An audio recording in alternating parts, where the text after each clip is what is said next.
Welcome to Dope Check. I don't even know what episode at this point. We've done so many. 35, baby. 35 with me, Tactical Rab, and Trey Zero. We are so gassed for this week of COD. Rosters are there. We're finally getting the reveal of all the rosters. There's shakeups, there's shakedowns, people, there's controversy, good opinions, bad opinions. It's exactly what we want. ROSTERMANIA. It's finally starting to pick up. I can't wait to talk about it. And as always, the two boys, Rab, how you feeling? What's going on? Fill me in. It's been an absolutely sensational week again. Busy day, but it's good to be back on an interesting day. We're here on Wednesday, but what we are going to run through is all of the stuff that's happened in ROSTERMANIA. It's actually been such a busy week. I was going through looking at all the things that happened this week. It was pretty insane, especially in the roster side. And we have a CDL tier list to run through. And we're not going to pussyfoot around it. We're not going to do any BS when it's like, oh, well, they're in the same tier. We can't choose between them. No, it's number 1, number 2, number 3, all the way down to 12. Who's the best? Who's the worst? Ace is going to have his takes. I'm going to have my takes. Trey's going to have his takes. We've got a special guest on board as well in a few minutes' time for the ROSTERMANIA segment of the show. So that's exciting stuff. Trey, how are we doing, sir? Fantastic. Don't know what day of the week it is. I just got told that we're doing a show, so I show up. That's what I do these days. Never late, always on time. No questions asked. Doesn't matter what I do outside, but I'm always here when I need to be. So yeah, I'm locked in. Season's about to start very well. I said it's season. Game's about to be out very soon. And yeah, these rosters, they're some of them are questionable. I think we can all agree on that. Some of them are a little bit questionable, but like I said, we ain't here to mess around today. You guys are getting ranked. If you don't like where you rank, get better. Exactly. Well, should we get the guests in first? Should we begin the list? How We're going to dive into a few updates first. We're going to bring the guest in when we get to the roster stuff. So let's crack on, Kiana, because we've got some stuff to talk about today. What do we first of all think about Mr. Scrappy heading straight to the department store, picking up some LV, picking up some Burberry with Nadeshot salary, and then he roasted with the replies? Because we know that Nadeshot took this big 200K pay cut. We're going to get into it in a second to actually make this team happen because of all the money involved. And this guy's Scrap is straight to Louis Vuitton. You got to think, Trey. I was doing that in 2019. Ain't nothing big. He's 5 years late. He's just probably got way more salary than I was getting paid then. Listen, if he enjoys it, he enjoys it. That's all it is. That's all that matters. If he enjoys it, that's all that matters. Personally, I don't buy designer no more. I don't like it. But as long as Scrap's happy, that's all that matters. Yeah, let the boy celebrate, right? He just signed to a great team. You know, we don't know if this before or after that Kaysan land. He just won like 10K basically, or 5K a piece. Let the boy ball out, man. He's a young man with some money. I'm a fan of this kind of behavior early on, but once the season started, I know he's gonna be locked in. I know he's gonna be set. This is just a little bit of early Christmas gifts before the Brother season gets thinks started. he's AG, you know. We can't take AG's whole flow. Next thing you know, he's going to be doing some sort of world tour. Next thing you know, he's going to be posting a video of the food on his table at every boutique restaurant in all of LA. So I don't know exactly. Else who does that. I don't know anyone else that fucking blinds me with a flashlight when I'm trying to eat my steak. I don't know, seriously. Yeah, bro, I don't know. I mean, y'all hang out with AG and stuff, so I don't know. I can't even eat my food that I've ordered because Ace goes, hang on a minute, guys. I've got to take a video of this. Next time, flashbang through the fucking door. My food's been cooked by his flashlight. Like, yes, sir. Sorry, I'm in an angry mood today. Apologies. You got to make it happen, bro. We got to make it happen. But yeah, I'm a fan of this. I think he deserves it, man. He's a great player, one of the best players in the league. Great year, has a good contract signed. He's in LA. Let him enjoy himself. Why not? All right, what about this? Warzone CDL stuff. Apparently, we've got a couple of people moving over. Repulse talked about it. He mentioned 4 names. He said Teddy Rex. He said Ramby Bambi. And then he actually gave some 2 proper CDL names. He mentioned Major Maniac and John. I'm pretty sure the John thing is legit. Like, John was actually talking about making this happen. But yeah, Major Maniac is like, what are you yapping about? I never said I was switching. So it seems like there's some propaganda going on here. But I don't know. It's not out of the realms of possibility that this could be a good idea for some of these guys. I mean, I look at some of the names that are flying back down into challenges again this off season, and I am kind of wondering whether that really makes the most sense for them. But it's a good question. Seriously, top tier talent are going over the Warzone. Seriously.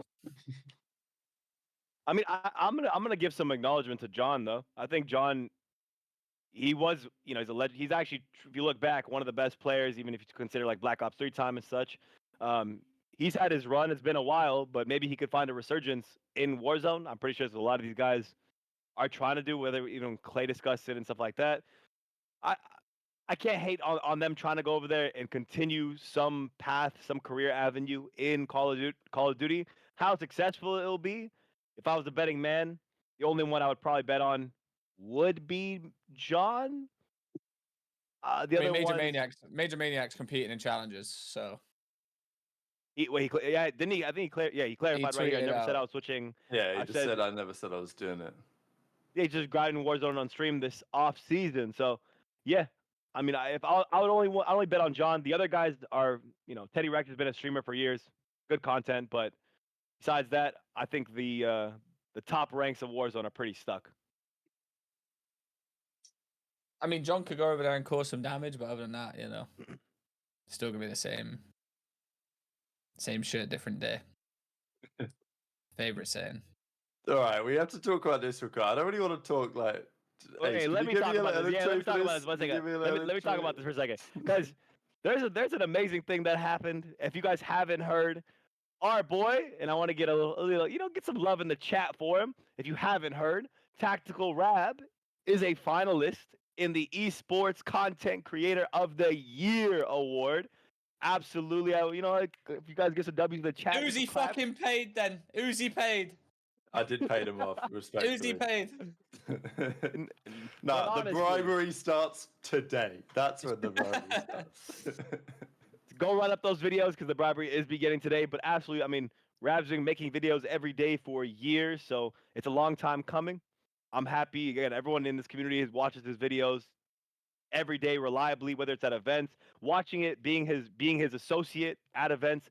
It's just, the level of consistency, what he does, it's unbelievable to see with your own eyes. So again, best wishes to you, Rab. Everyone go vote. The link is right there. esportsaward.com/vote.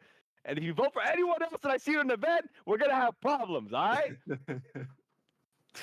No, I Rab, how do you feel, appreciate baby? it. Yeah, I was surprised to be included in this, I think, when I saw the Noti, because I didn't like it. It was kind of out of nowhere. But equally, I thought eventually they'd probably nominate me for this, just because it depends on their perspective, really, just because most of the creators nowadays, like the esports creators, are like the massive streamers that watch Party of the Games, and they also have a huge impact on the scene. So, like, I get that too, right? But I think it's nice because my type of content's different to what a lot of these guys make. Obviously, there was talk about why Zoom wasn't nominated and stuff, which I think it would have been nice to give Zoom a shout, of course. I think probably the only reason why I got nominated here is because I also do the Valorant stuff. Like, I think that's probably the only reason. If it was just COD, I don't think I'd be on it.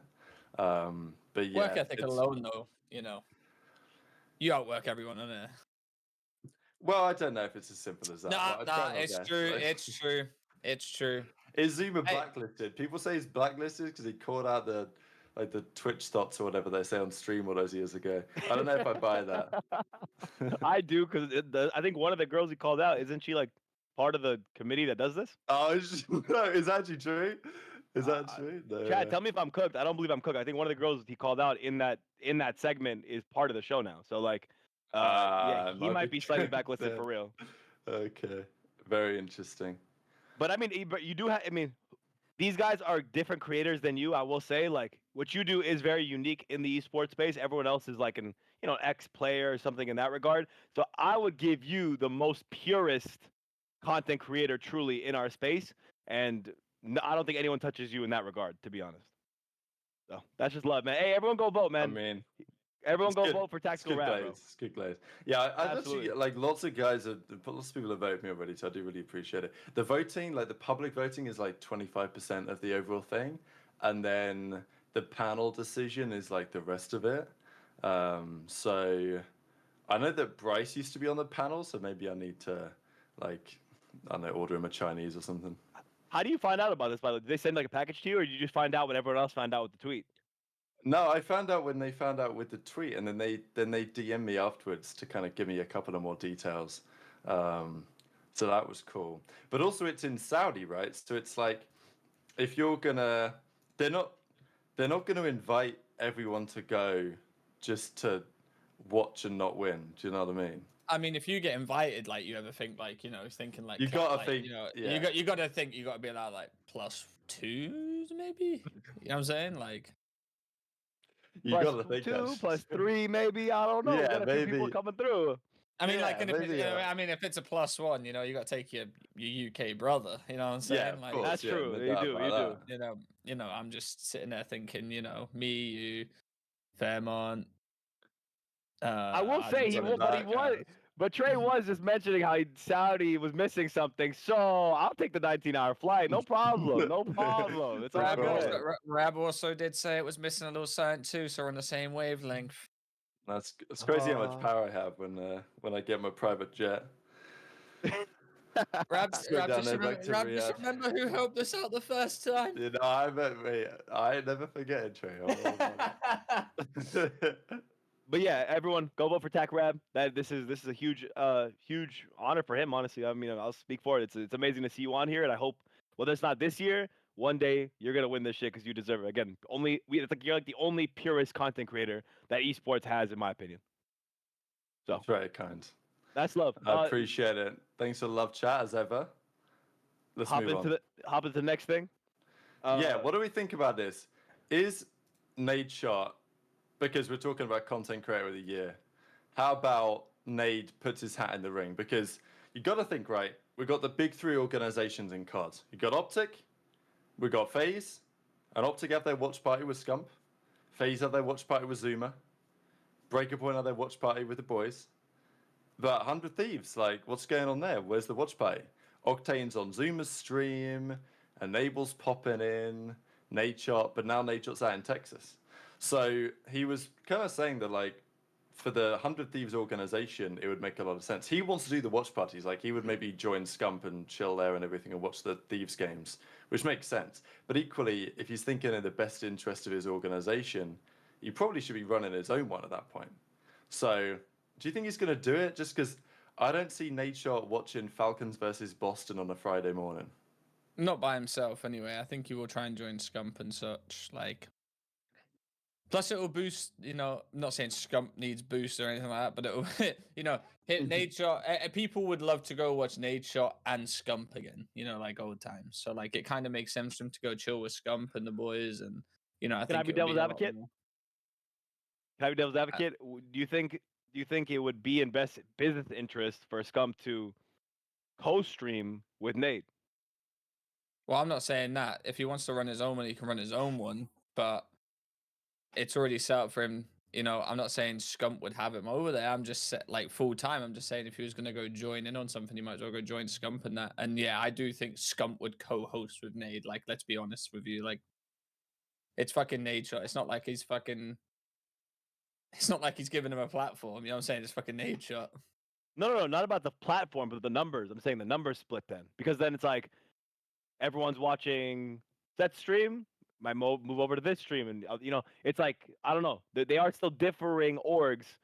Nadeshot is responsible for his entire organization. Seth is not responsible for an entire organization. So I'm putting it in that perspective of like, I feel like it would be in his best interest to create his own entity and show, and then maybe guest star sometimes on Scumps and Scump guest stars on his. But I feel like joining Scumps would actually be like a potential detriment to the importance of who he is in his organization. He's not a creator. He's the CEO. He's the face of it. Or maybe I don't think CEO anymore, but he is still the founder and the face of the entire organization. So it'd be really interesting for him to join the OpTic Scump watch party rather than create his own. That's my little devil's advocate take right there. But the thing is, Scump's already got it set up to the point where he's got Hex, Bose, Zinni. It's tough to replicate that. OpTic. Yeah, that's my point. Who's Nadeshot got in Texas? There's not many in Texas. This is the issue. If you can get Octane to come to Texas, sure. You ain't getting him to come to And Texas then- though, because he's just bought a I house, know. and you know what I'm saying. Like Exactly, ain't happening. my thing is that Nadeshot Scump has already got it with the cast and everything like that. Nadeshot hosts his own show. Nadeshot ain't hosting his own show, watching Falcons versus exactly. He's not doing that by himself. Mhm. Like it's already set up there. Plus, I don't think. I mean, in my opinion, if Nade wanted to do it, he could, but I think it would make a lot more sense if he just jumped on Scum Stream for a few times. Not even do it full time. I do know there's one of their creators is moving to Dallas as well. So I do know that intel. So I don't know if that's particularly for a watch party, but I do know he's going along with them. So I'm Well, just there you saying. go. So Good bit of intel as ever. Will Octane leave the flank? I mean, like if Nature gave Octane a call and it's like, why are you helping the enemy? We're competing with Thieves. It's not really how it works, but you know what I mean. We're competing with FaZe. But I think it's logistically going to be too complicated to make it work this season. Also, it's just a lot of effort. Like Scump's got that whole setup. They have a whole room dedicated. Even though I guess it's going to be different now. They're not in the headquarters anymore. It's going to be back in the headquarters. But still, they'll get the whole thing set up and it'll be the same show. Just difficult to compete with that. If you're Nate. The benefit of Nate, the benefit of who Nate is and how big he is, and just how loyal his fan base is that he could just do a stream himself, watch partying the matches just from his crib like he would stream any other day, and he probably, realistically, would probably get around the same amount of viewers, unless he brought in like a huge name like Octane. He could for the first year just do it by himself and it'll be fine. He'll Yeah, get I huge feel numbers like still, you know. if Nade just watch party the Thieves games, then like people would love to watch Nade for those games. You know what I mean? Like If I you think a watch lot the- of casual COD fans that will usually watch Scumps watch party, like they're tuning into Nades for the Thieves games. My only disagreement. Is Easy Gunner smoking meth in there or what? He What'd said he he say? doesn't really. He said he doesn't really seem to like to hang around Nade. We're being honest. Who? He's saying Scump doesn't like to hang around Nade. I mean, What, I don't bro? know. I don't Okay, know about that. yeah. We're just reading body language and shit from nothing, literally from thin air right now. Body language No. reading.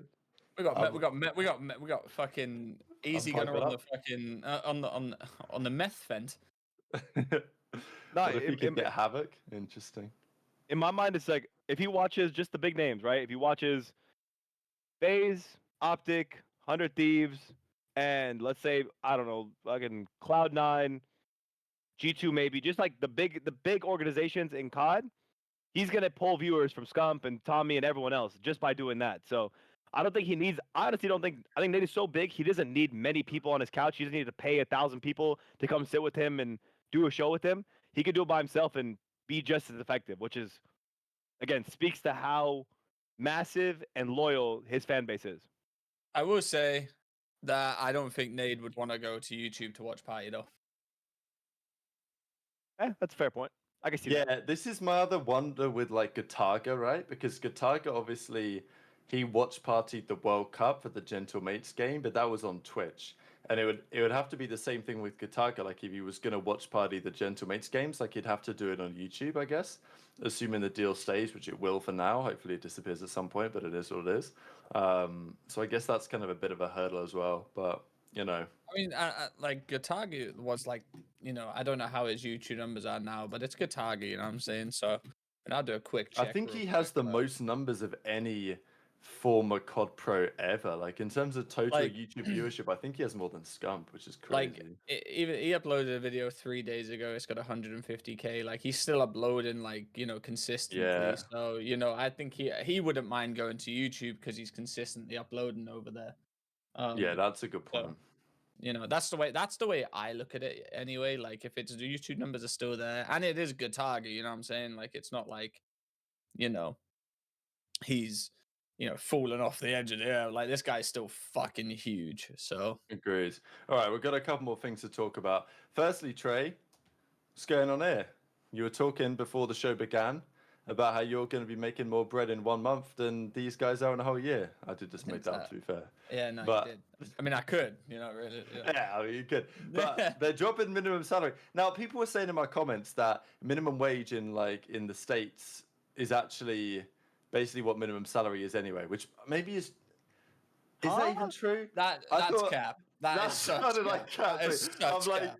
I was thinking maybe in Cali, but even then, No, probably no, not. brother, No, like what's minimum brother. wage in California? You got it like Let me do 50K the here. math really No quick. Let me do the way, math really man. quick, okay?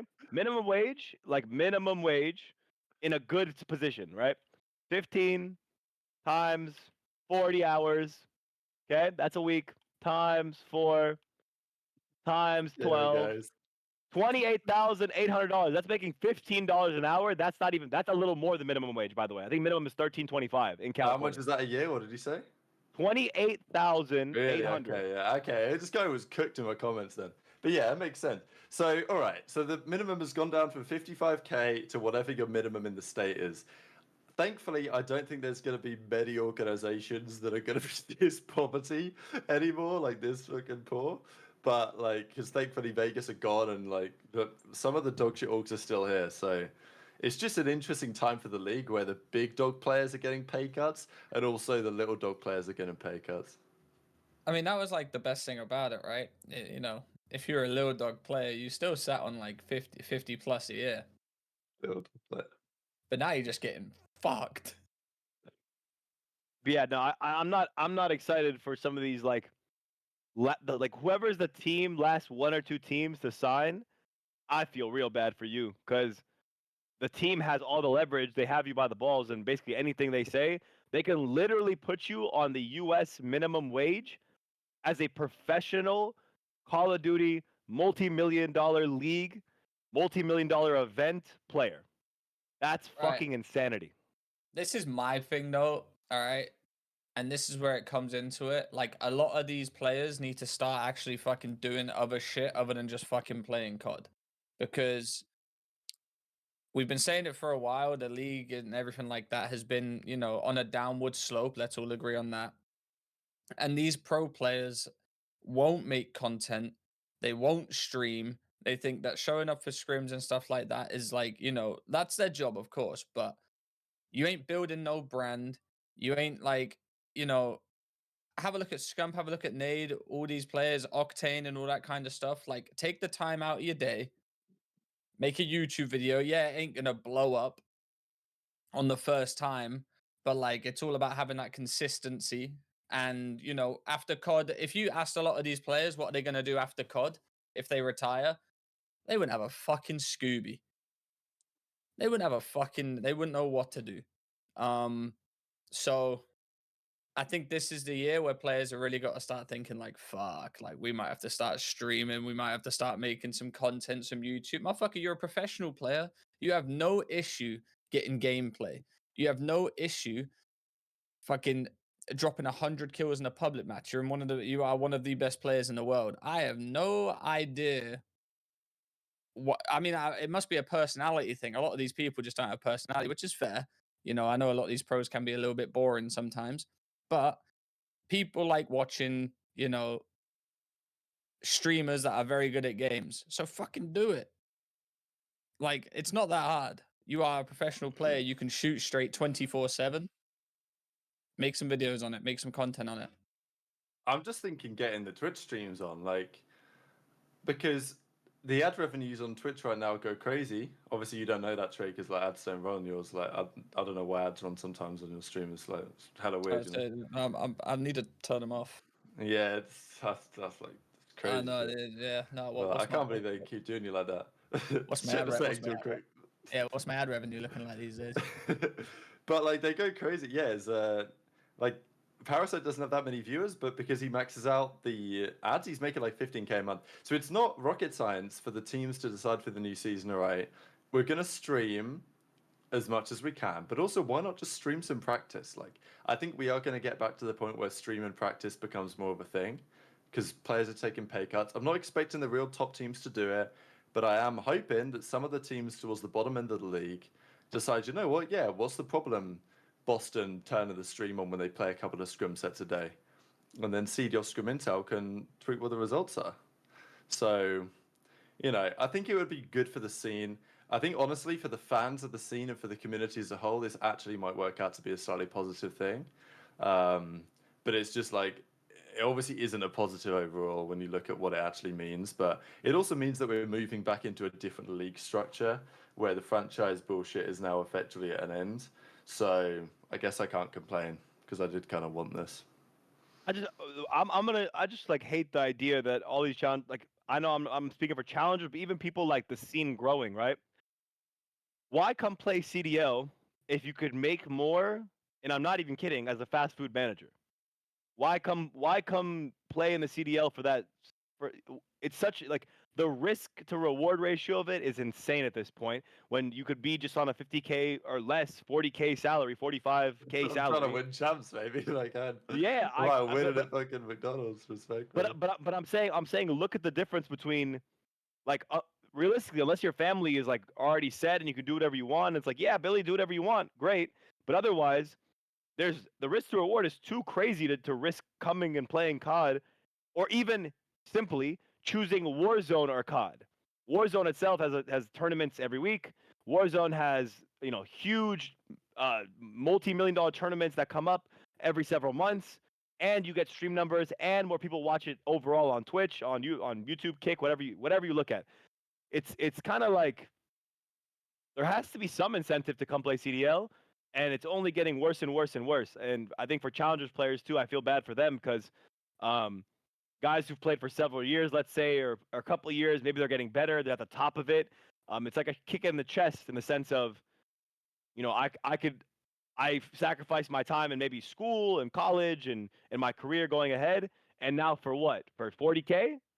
Shit, I could have worked the in and out and for the years I've been playing challengers and made more money literally It's why working at college in and COD out. makes a lot of sense, right? Like that honestly, the collegiate COD stuff probably will become and maybe just straight up should become like I don't know, the new tier 2 on some level, because it actually like that is actually a sensible path to professional is the collegiate side. It's the same reason why Silly won champs and a few years later he's in college COD.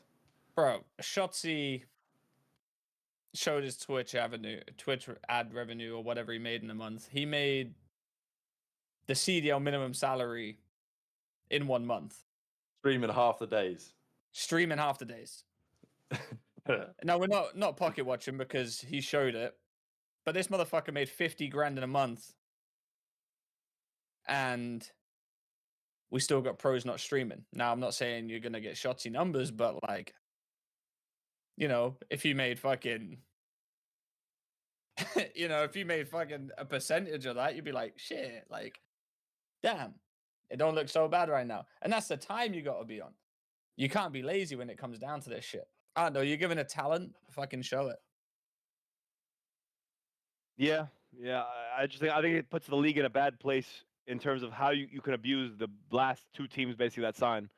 I like the idea that every player, regardless of where they were, if they're on the worst team or the best team, and also it held the worst organizations to at least a minimum standard. At this point, they can give you essentially, again, like I said, less than a fast food worker, and you're a professional player in a multi-billion-dollar company's professional league. The math isn't mathing. That doesn't make any sense. It's kind of it's atrocious. It's kind of embarrassing for the league. It's embarrassing. Equally, Yes. like it is embarrassing, but equally, at the end, the argument is, of course, that people get paid in kind of correlation to how much value they generate. Especially when Spinner Spence goes and just says it in a Twitch chat. That is another good point, actually. How no one knew about this, and then Spinner Spence just Spence just goes in a Twitch chat. He's like, "Nah, no mins this year." Got some poor bastard just signing his life away for 30K a year just so he can shoot against Simp and Abeezy. Oh, this league is so. And to answer Mike's question in the chat saying why I don't get why Hydra never streams, because he's one of those weirdos that can just whack up his stream and get 1,000, 2,000 viewers because of how good he is at a game. His brand to me is like how Jerd's brand used to be, where you were just so non-existent to the public eye in terms of social media and stuff like that. Like Hydra barely ever tweets, he barely ever streams, but when he does, people want to go watch him. Now, after he, when he's done or whatever like that, this guy's going to be good for, this guy's going to be set because of how good he is. He also doesn't need to stream because he's a fucking, I mean, we ain't pocket watching, but this guy's making serious bread, like the whole streaming thing, like he has a brand, but his brand is so like, being out the public eye that when he does like decide to stream a lot more, which he probably will be in on Thieves because he's probably got an obligation to show his face a little bit more. Then you'll see what he's like. But Paco's got a good personality, like actually. I will say too, when Paco and Scrap were together, they were on Tommy's stream for a bit while I was at the Kaysan LAN. I was in the room, obviously, just bullshitting. But seeing them together, honestly, like their energy bounces off each other. They roast each other. I think that is gonna equal being on Thieves, having to film content. Their content team will be in Dallas as well, so they are going to be capturing a lot of things they're doing. Being able to see Hydra a lot more in that light, and not forcing him per se, but like capturing him a lot more.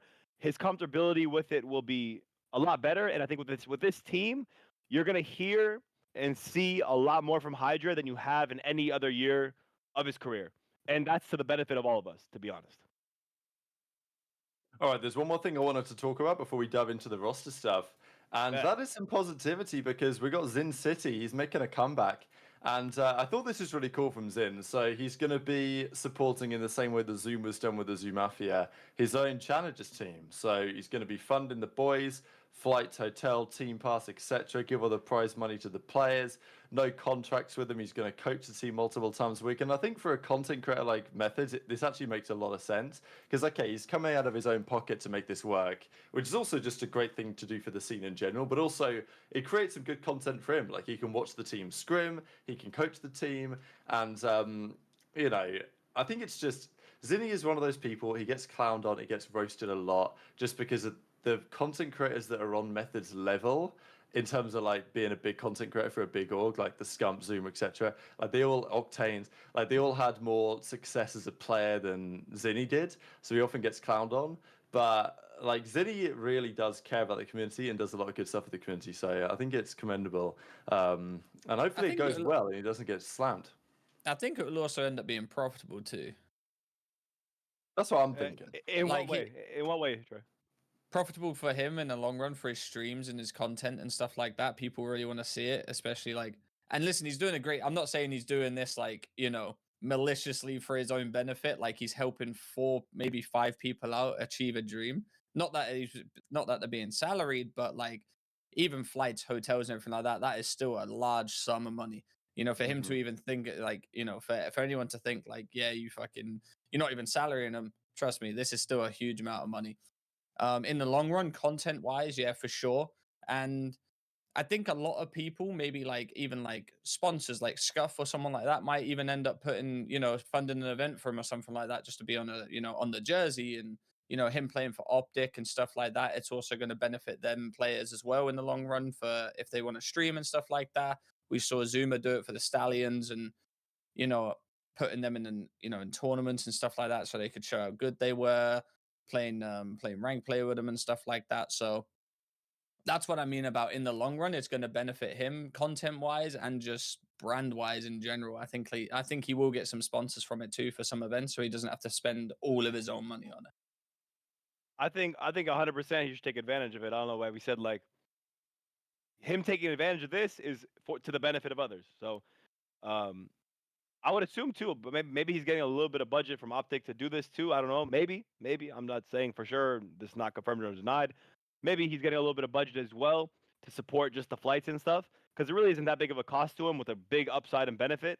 I don't see why any Challengers players wouldn't want to take advantage of this, right? You get everything covered. He said no contracts, 100% payout. There's a good chance. Again, think how sad this is. I want to tie this back into the last point. If you place well on Zin's team throughout the year, you'll make more in salary and prize money than professional CDL contracted Call of Duty players will make throughout the year. That's Yeah, but if you're a fucking professional sad. contracted player and you're dog shit and get dead last every event, like respectfully, No, you no, know, no, but no, no, but lock Rap, think in. about this. Think about this. Think about this. I do get it. You, I know what you're saying the actually. worst player on a, let's say, the MLB, the NBA, the worst player on the last string of the bench on the NBA team should be making more than the, I don't know, not the best of the best, but a top tier player in the rookie league or in the minor leagues. That doesn't make any sense to me. There's major leagues and minor leagues. If the minor leagues can compete and outdo the major leagues on any facet, the fuck is the point of the two different leagues? Well, that's why we need to combine it, maybe 16 teams, open bracket tournaments, run it back. Run it back, man. Oh, yeah, I like where your head's at, Rap. Every org's gonna be run dry before we get that fucking format back. Agreed. Okay, let's talk about some ROSTERMANIA, and that means that we have a special guest to bring into the party, the man, the myth, the legend behind this legendary moment in Call of Duty history. Because I remember the days where CDL Scrimintel was getting clowned bad for maybe jumping the gun a bit on a roster move, whatever you want to say. Embos was calling him out last year, but this off season, Ronnie didn't miss. So what's good, Ronnie? Welcome to the show. What's good, guys? What's good? What an off season it's baby? been. Talk me through it, because like obviously a couple of years ago we had this street, and when I was saying to Kiana like, hey, we gotta bring up a cam for him because you know Ronnie's just getting into content. The microphone's a bit scuffed. There's no webcam, but all good.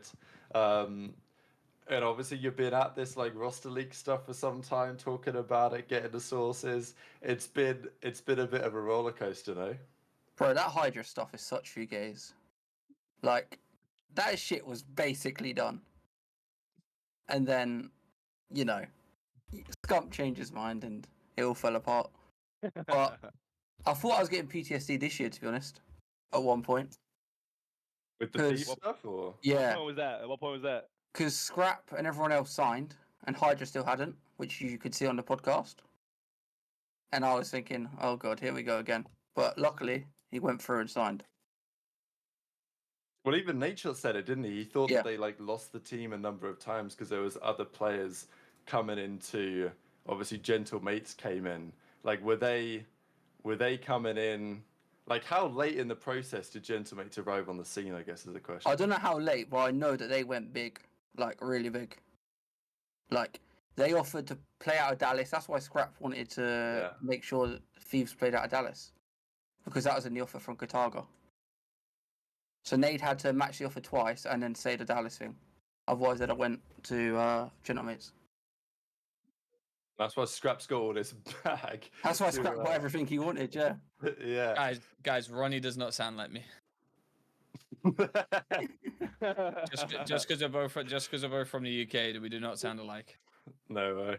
Nah. Wait. Actually, Trey, you and Rab are both from the UK. No one's ever said you two sound alike, but all of a sudden, people are saying you sound alike. I don't know. So these I don't dumb know. Americans in there. So these dumb Americans. Oh, They'll think we're Australian anyway. That does happen from time to time. But yeah, Thieves, they get the job done. I mean, they pull the trigger. It was interesting because Gataga was on stream, Ronnie, saying that, no, we ain't getting Hydra. What are you talking about? Like, yeah, we're interested in the CDL spot, but like, we ain't trying to pull much. And then Nadeshot said in the podcast they did after they announced everything that he thought that it was Carmine Corps, right? That were with the French org, because he'd been told or he'd heard that there was like a French org trying to come in for these guys, and he thought it was KC, who were basically like Gentlemates but on crack. So Well, it was definitely between them two going for the spot. Interesting. Okay. But I don't know how close KC got compared to Gentlemates. So they're also interested. They wanted a spot as well. Wow. Yeah. I mean, it's crazy. Like, Because at the start of the off-season, like, the Ravens spot was getting talked about going, like, LAG, obviously, but nothing come off the Ravens one. Well, there was a bunch of orgs that Yeah. like, you know, looking to sell, but they were just literally hearing offers. I think they were just bored this off season, to be honest with you. Instead of building rosters, they just wanted to see what they could get. I think they were just bored and just seeing what millionaires would just buy the spot of them. Because I know multiple orgs got offered like good money from like actual like organizations that have been solidified in esports for years, Yep. and they just turned it down. Yep. Like, what sort of money qualifies as good money? Because, like, the spots were worth 25 mil, although they never were, and now they're no longer worth 25 mil. So, like, if I'm gonna buy a spot, what is a fair market value right now for a spot in this league? Because I'm not exactly sure how it works. I don't know if you know any details on this, Ronnie, but I think like because there's no buying anymore, the teams have to pay some sort of like ongoing fee to be in the league or something like that. I mean, you might have to pay someone else to take your spot, to be honest with you. That's what I'm saying. Like, I mean, I always think like if you don't want to, if you're not going to put effort in, why don't you just sell whatever it is? Just get out, leave. You know, like it's a waste of time. Not exactly. The No, counter Because you're argument- like, nah, you can hold on to the spot, and then maybe like Sure. it blows up, and then yes, the counter to that is, Sure. for example, Ravens are one of the only teams that are been profitable recently, right? So their inadequacies Profitable. in the content side, yeah, our Legion, excuse me, Legion, my bad. I mean, Legion. Ravens probably too as well, because like when I was a part of them, they would get like sponsor money and then use that sponsor money just to pay for salary. So like one year we had a salary budget of 400K because that's how much LG were paying. There you go. So like these bottom tier orgs, again, they're the only ones that are actually profitable in the end of this. So that's why your point you just said, although we would love for the sake and the health of the esport and the league for it to be this way, it actually it makes more business sense for the worst organizations to stay in the league than it does for the top four, because of the difference between how much they, their income versus expense. It's actually kind of mind-boggling how the league works on the money front. Yeah, that's true. yeah. So I guess the next step of this really is for the Thieves POV. They're going to be playing out of Dallas, which is a big dub, to be fair, because I guess if Gataga didn't come in with this offer and effectively say, look, Scrap, Envoy, Hydra, we can offer you this, so Nature had to match it. But it's a pretty big deal to play out of Dallas. Obviously, Ace, like, you're in Dallas, now you're back in LA. But for the players, like, it has been a struggle for, not a struggle exactly, but it is a clear disadvantage playing out of LA. From even like a practice perspective, as well as just playing the online qualifiers. So I think this will be a reasonably big deal. And I guess my point is with Thieves is like they've done absolutely everything in their power to build a team that's capable of winning championships. Like basically everything is in line for them to do so. Yeah, I mean the Dallas thing is a huge advantage for them. If they're playing out of LA, you guys saw when we came on, the show last week, my webcam was skipping just because the connection it was said 400 megabytes up down or whatever, but that didn't matter. On the West Coast, just trying to get the internet to not be sometimes shoddy is an actual struggle. These players have complained about it. People playing against these players, people playing in Miami have complained about it. The internet struggles are very real. So them being in Dallas with 1,000 up, 1,000 down, most reliable internet there is, probably in a proper facility as well, considering how much Thieves have invested in this team.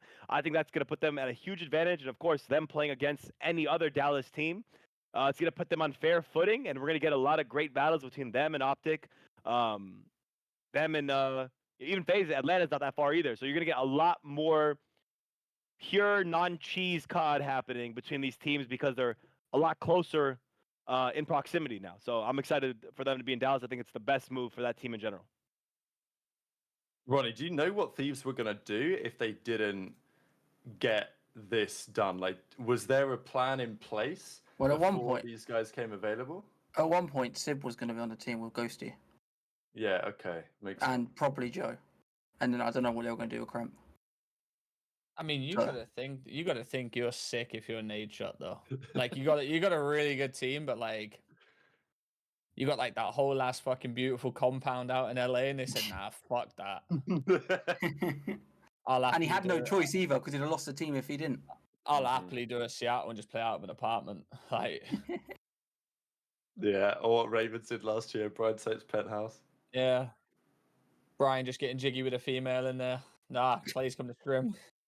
All right, another question actually is like, what the hell happened we're going to talk about Cloud9, but we've got to talk in the context of Thieves here, because Sender joins up as their new coach. I don't know if they've specified if he's technically. I don't know. It says assistant coach. No, It says it on the graphic. Shane It got says upgraded. Graphic. Yeah. Shane got upgraded to head coach, and then he's brought in as his assistant coach. I think they're probably going to share responsibility. Yeah, that doesn't really mean anything, does it? Yeah, it doesn't.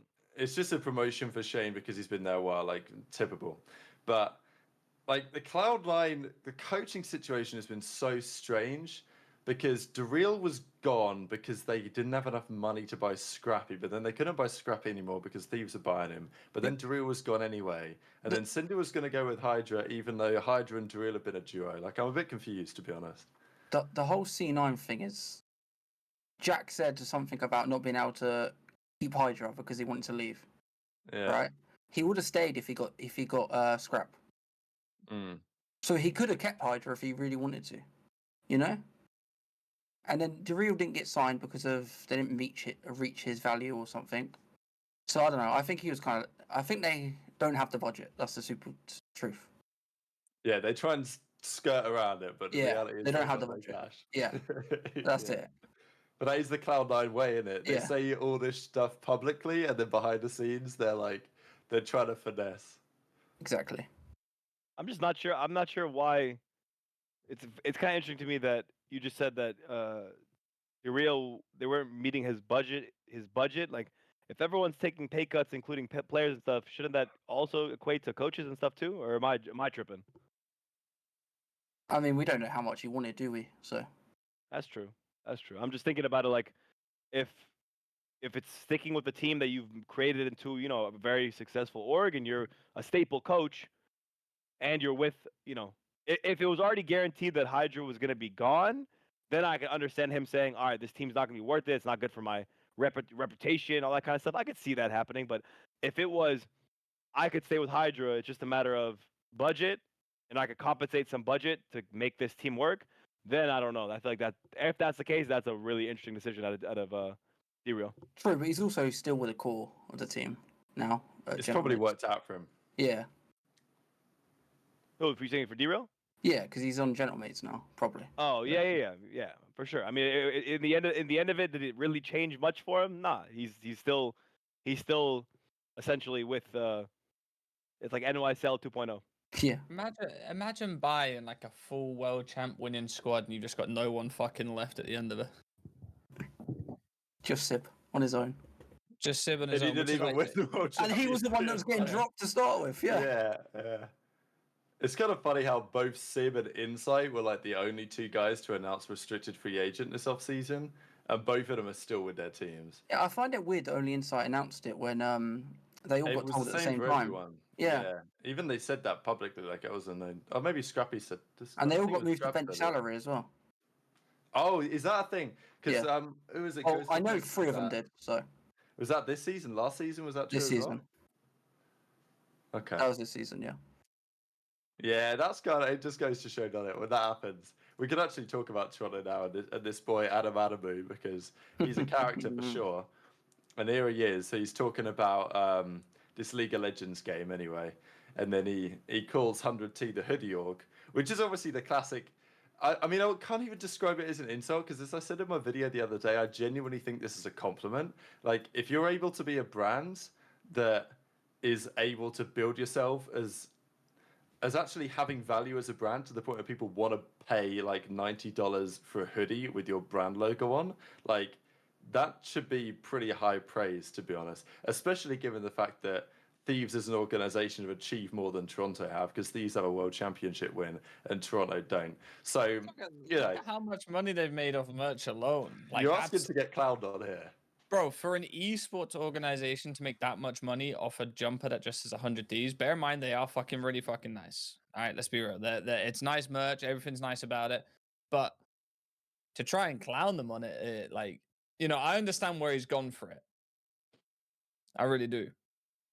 But, like, Nate don't care about taking a 200K salary cut. He'll just release some more T-shirts. He's all right with that. You know what I'm saying? I mean, the Hydra jersey, the Scrap jersey, those are going to sell some numbers. Let's be honest. That's going to sell some goddamn good numbers for them. And their jerseys, those last EWC jerseys we saw, if they're like that, with those names on them, I think that 200K he's gonna make that back in just a couple months. To be honest. Yeah, that's just from Valorant streams alone. Yeah, Valorant streams, their actual team merch sales, and again, they just keep releasing hoodies and stuff like they normally do. That's what I said about it all kind of ties in. Also, with the think we buy this respectfully. It's like the whole this esports cycle we live in. When players have got to take a pay cut and stuff like that.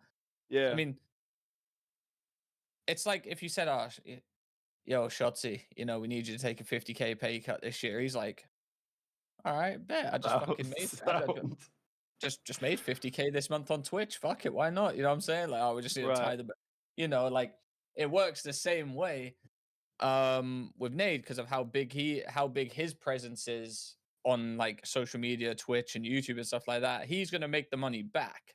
You know what I'm saying? And not like back, but I mean like it won't necessarily affect him. Well, everyone, there's a sale on the Toronto Ultra website. You can buy that shit for fucking $20. I wonder why it's half price. Like, no one fucking wants this shit. Also, if they sold more hoodies, they could have kept the roster. So, I mean, I don't know why he's saying that. There you go. Like, that's the truth. We still got the. Hang on, I'm trying to see if we're still getting the discount. I think they got rid of code Grazer today. Is it over now? I think it might be over now. Wait, 100 Thieves on code Grazer? Yeah, under hoodies. I think it got rid of it. Yeah, it doesn't exist anymore. I could find it. I have a tweet about it. They trolled him that much? Yeah, they trolled it. You didn't see this? Yeah, look at it. They 10% off for code Grazer to get 10% off your hoodie. Listen, I have not been on social media. But the last time I tweeted was literally a month ago. I have not liked or been on Twitter since then, so I have no idea what the fuck. They definitely made so much money out of Grazer this day because I reckon loads of people actually hopped on this. It was such. I nearly did. I was really tempted. I was very close to getting one. It actually wasn't like there was. And the delivery, and I was like, man. That is the issue to the UK as a delivery, yeah. But yeah, Thieves are kind of them. This is good. I mean, look at the ratio here. 900 likes for Adam Adam's tweet. Ghosty got 6K on this. I whipped that ass as a hoodie org and then stole your most valuable players. So yeah, Toronto were getting clowned. Hey man, I will say, talk a lot good about Ghosty, man. That guy got the team that he deserves finally, and I think now is the full revenge arc against getting dropped. This is the true revenge arc for the guy. Nah, people are going at it in the chat right now whether Thieves merch is talked. I can't comment on what merch is good or bad because I don't really have any. Okay, boys, let me say it like this: Thieves merch, quality-wise, elite.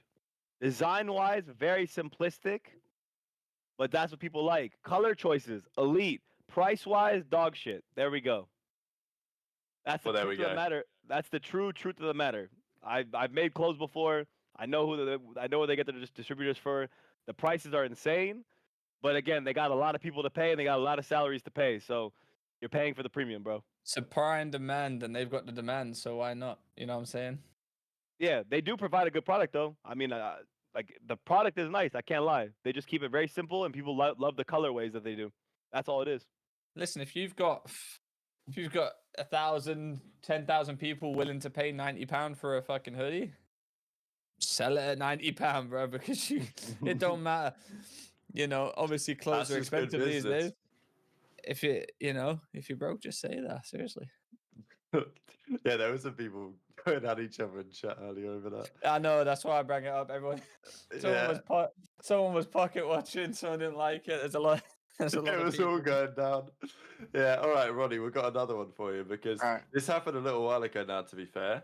But it was after all this stuff, what were Ultra going to do? Because, I mean, I guess this whole thing is still kind of strange because they were going to get rid of Scrap in that last off season, but obviously it never happened. They ran it back in the end. I don't know if they magicked up some money or exactly what happened in the end. But this season, obviously, they ran out of cash. I mean, Adam made it quite clear on social media they ran out of cash. Nature weren't happy with that because he felt like that effectively he'd leaked them joining 100 Thieves, which he wasn't happy about. But then Ultra they're getting beans on, which I think is probably sensible. And then they've been looking for a fourth. So they were trying to sign Real, but that never happened. Yeah. So weirdly, when this come out as well, there was a smoke screen about Hixie from someone at Ultra trying to make people think they were going for Hixie at the same time. Oh. I don't know if that's to do with because of the buyout, they didn't want it out. Well, obviously it didn't work. It got out. And then someone said this deal fell apart because the parent companies of both orgs don't get on. They're big rivals in Spain. Oh, that's Yes. interesting. So like Miami were never really going to sell to them unless it was insane. Yeah, because it's what Mad Lions, right? Who are part of Overactive something like that. Media. And then Mad Lions and Heretics are rivals. Okay, it makes sense actually. Yeah. Bro, how Kind of funny they petty are strung him these? along though. What? Poor Yeah, guy. how petty is this, No, bro? This is so petty. That's fucking good work. That's good work. That's good work. Not only is it petty, but it's also the fact that someone from Toronto leaked some like a fake story to misdirect people. Like, Yeah. bro, this shit is different right now. People are really No, trying to save face. That's good work, honestly. I like it. Not selling your best player for 60k. Good shit. I don't think 60k is like that. I mean, I think it's fair. I think it's in the ballpark of being a reasonable offer. Yeah. But to sell your best player when you don't need the money, like realistically. Yeah, I don't know if I would have done that If deal. you- even if I didn't hate the other guys. But Trey, 60k buys you like 2 players now. Yeah, That's pays 2 a full salary. player salaries, bro. Yeah. Now listen. You offer that to fucking London for Gwyn. Fuck me. You've got you're getting Gwyn. You know, instantly. You're probably getting Someone first must have class. offered money for Gwyn. Have people been interested in Gwyn, Ronnie? Because like, no way someone hasn't put a feeler out to. Nothing serious, I don't think. Really? Wow. Well, at least because he's been like a trio with TJ and Slasher for a while. Okay. Yeah. So I presume not. Yeah, I mean, like if it was this though. Yeah, sure. I mean, are we close to the tier list time? Because like I feel like that's a perfect segue almost to start like. Well, I've got breaking Rokkr the We news. got a bit more, to be fair. I've just posted. Yeah, the got a bit Rokkr more. news. Yeah, we'll get to that in just a second. Oh, of course we got more, babe. We've only been going an hour. Come on, get with the program. Oh, All right, shit. this is Okay, one. alright, So they get Enjoy the Thieves in now, yeah. That's like a lock. Yeah. I'm pretty sure like that's like Yeah. either getting signed or signed. Yeah. Okay. This could be a good team. We'll get to that in the tier list anyway. This is the other one that we've not really talked much about, but is talking about Illey, right? Because Illey did that tweet a while ago where he was saying, "Oh, I'm a free agent for the new season. Bang my line if you want to win." Oh, that was the tweet from 2 years ago. This year was just free agent for the season, whatever. And then he deleted it the other day. It's no longer on his socials. I can probably find it and bring it up real quick as well.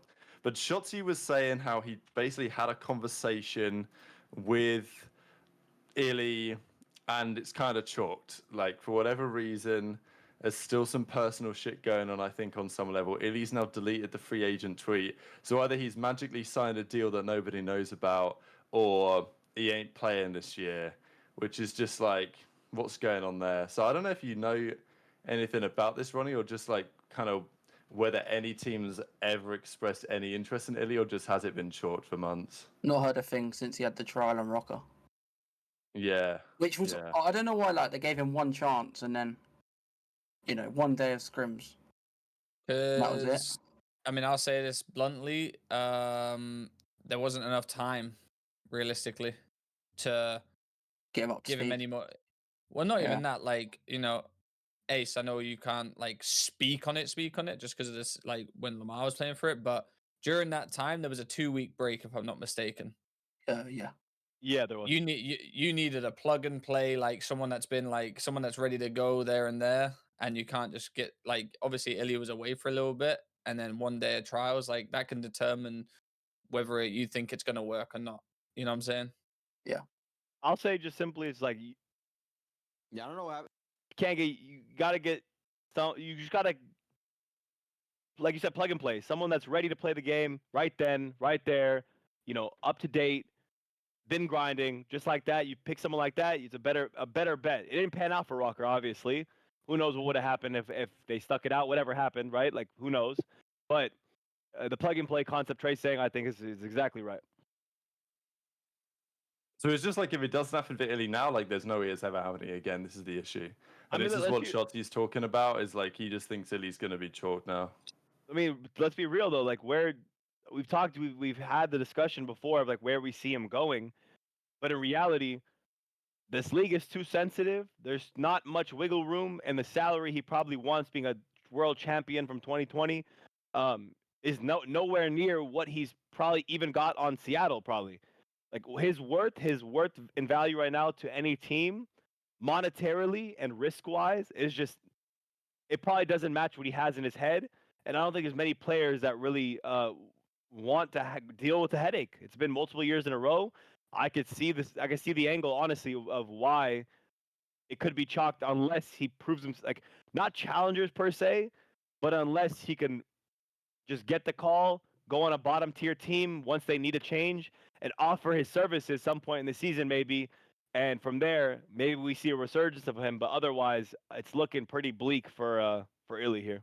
He would have I worked on the think- Ravens team now. Now No, Matt's I gone. think I What? think his best bet is just S&D tournaments at the start of the year. Yeah. Do what Fine. he knows best, and then wait for a team to start Yeah. getting pissed on. Won't take Um, long. If he does that, he can still get back in for sure. But it's like he's Yeah. just got to play, man. Like I want to see him in these Black Ops 3. Yeah, I was about to say trials. that. I'd He's been the rather play him every trials. night. My If my he was my, in those thi- trials, like I'd be, you know. my thing is he's not even finished a full year in the CDL. Apart from like Since year one, Cold War. Year or year one. year two. Was it Cold War? Yeah. I guess Cowboy did it as well on Dallas, yeah. But, Even that year like- was a bit weird though, but yeah. That's what I'm saying. It was like, and I think a lot of players and even organizations are like, you know, that's a risk. Are we willing to take it? Because, you know, that's a set 4, and then like a month in or 2 months in, like you have to make a change, and that's just not something they want to do. One, you have to pay like his, you know, you have to pay money out to drop him if he doesn't come back. 2, you have to pick up someone else, which then ruins a team shit. Like I think it's a big risk to bring Illey in, especially when he. And I'm not saying like, yeah, he's a world champion, something like that. But listen, our city's got dropped. He went into challengers, won challenger champs. Like, you know, challenger sucks, but I think it proves, you know, if you're about it or not. Realistically. Yeah, it does. But then the argument to that would be like someone maybe in chat's thinking like, oh, like a player like Slasher. But again, Slasher has been consistent year to year to year and not had any ups and downs like Illey has. If anyone's gonna debate even Trey's point right there. Yeah, I mean, we also know that Slasher and Asim and all those people got dropped wrongfully off Boston this year. Oh god, don't go to Boston. Yeah. But like, I think obviously they didn't get any better when, you know, they left. And I'm not saying they were a fucking unbelievable team, but Slasher was by far not the problem on The that bleach. Boston team. Yeah. I guess just quickly on there while I think about it, like so Boston, they play the World Cup. They're not complete dog shit, but they weren't good. They made the bracket. They lost to FaZe or whatever in the bracket, and then they've not changed anything. Were they ever considering changing anything? I don't think so. Or I think that was they always just the plan. always Drum roll, was looked I in. right? Drum roll, was I right? Ronnie, tell me. That was the plan before it. Like as soon as EWC come up, that was like they were going with that roster, and they were going to go with it for this year, as well. Wow, he makes the decisions over there. If I speak, I'm in big trouble. Interesting. I wonder who it could be. I don't know. Maybe your new world record holder. His hands might be a little messy after, you know, I don't know. I His don't know. His hands might be a little messy. That's all I gotta He say. holds more world records than us. That's all I can say. That's a fact of matter, I believe. Nah, it's just like, nah, Boston's a whole different. I don't. To be fair, I don't think the roster's We'll that save bad. that. What? Oh, we'll save Like- that for the tier list, bro. Okay, but Yeah, we can get into that. I mean they're in still in like a near the few bottom, minutes. but Yeah, Comparison to they're like what, 11th. though? Like, in comparison to what though? Are you saying they're not that? Are you saying they're not that bad? Like in comparison to like who? like Surge. What? Now is there any other thing we got to go over, Ed, before we get absolutely brutally honest? Yeah, we got one more. So we got to Okay, talk about fine, what's fine, happened fine. here with Cloud9 and how we got to this point, because I know Ronnie's just dropped a mega tweet on the timeline right now, so we're going to get to it in a second. But Cloud9, they blow it up. They get rid of the whole team apart from Sib. It's been an absolute roller coaster over there behind the scenes. Hey, and stay listen to us. initially, finally they listened actually to did. They us. actually listened. Like, I can't believe it. And all took our advice. And okay, the question is it going to work out for them? Because as of today, we've got Attach dropping the contract signed on the timeline. We've got Kremp dropping the contract signed on the timeline. They're using slightly different ones, but all good. And But Nero ain't going there anymore. So this is kind of confusing. It was meant to be Sib, Attach, Crimp, and Nero. Firstly, is Accuracy coaching this team? Because if he is, you don't have to say anything else, but this is the rumor. Accuracy's coaching this team. Makes way too much sense with Sib, Attach. Like, you know, that's a friendship trio right there, respectfully. But I do love it. And if Accuracy is coaching the team, then I feel like that, and also Sib being there, gives maybe a little bit more evidence into why they might have made the change that they seemingly have done, Ronnie. I don't really want to speak on Accuracy because like he's not announced anything. Damn, this guy's like holding his tongue. That's different to Ronnie of like 2 years ago. Hang on a That's minute, crazy. Ronnie, you are Someone a tweeted leaker. it. You are a leaker, Ronnie. Someone tweeted it, I swear. Let me find out who tweeted it. Yeah, but I don't know. Ronnie, you are a leaker. Listen, Seriously. everyone knows, all right, but I ain't gonna say anything Alright, all good. because it's unfair. But on the C9 roster, Nero thought he was signing within like the next 24 hours, and then they told him, we don't want you anymore. No way. Yeah. Wait, and C9, like, are they actually a cooked org? Like, are they just treating people like shit? Or like, what's good? I mean, I presume that's more the players, right? Not the org. Yeah. That's fair. Well, That's fair. Yeah. We got the goat in here, the real. Leak something now. What's up, D? What's up, bro? What's good, Big D? Welcome to the stream. Big Okay, D. so Nero's out of there, and obviously the question was where's Nero going to go? And well, let me just do this real quick because they finally Ravens got rid of Fellow because I thought maybe Nero could go to this team, but Fellow's officially dusted. It's outrageous, by the way. This, I'm not gonna lie, like Trey, I know you love this organization, right? But they completely dropped Tej, right? Completely dropped him, even though he was He was only on a 1 year. in my opinion. Like, okay, he was only on 1 year. Fair enough. Yeah. Fair enough. So they kind of had to get rid of him. But with Fellow, they kept him under contract with the sole intention, as far as I'm concerned, the sole intention of trying to just sell him for a buyout, because I'm pretty sure that they never were going to re-sign Fellow. And so they gave it a good few weeks to see if anyone would buy him. Nobody did. And now they've let him go. But obviously now he's cooked, isn't he? Because every other roster's been formed. I'm not saying he'd have got a spot anyway, but I just think it's it feels kind of scummy. Even though maybe if I was in charge, I'd do the same. I don't know. Or yeah, they're scummy for sure. I was gonna say, or they just get rid of him for 1 month so they don't have to pay 1 month's salary and bring him back. But if I'm to my knowledge, Ronnie, they've got a roster sorted, right? I don't know the fourth, so. Well, there you go. It could still be him. Yeah. Could still be him. They're just saving one. I've heard a name, but I'm not sure, so. What name have you heard? Well, basically, it was Nero, Paul, or Vivid at one point, and two of them are probably going somewhere else. So. You think it's Vivid? I mean, if I had to guess now, unless they're going for a Challenger AR, which I don't really see, then I'll just guess so. Because Grim was going to run an AR all off season. He's been talking about it. Okay, well there you go. That's and Vivid is happy to run an AR. In fact, he wants to. Okay, well, he announced that. Yeah. So. Well, we're really cooking up at the moment. So let me go to Ronnie's latest tweet because this isn't the latest one. But over the last couple of days, this is what's been happening. So Rokkr, they're the final piece of the puzzle here in many respects. They were looking, let's not forget, at RCTs and Porlex. And I kind of feel bad for RCTs in a way because after that got leaked, the backlash was pretty mega, and they've decided it's like the Goonjar stuff. Can't do it. Yeah, it is like the Goonjar stuff. But it's like, this is life, unfortunately. And having a good reputation in the public domain is like, it is important. And although it's maybe unfortunate because if nothing had been leaked and nobody knew, then maybe RCTs get to spot again. First of all, it probably wouldn't have gone well.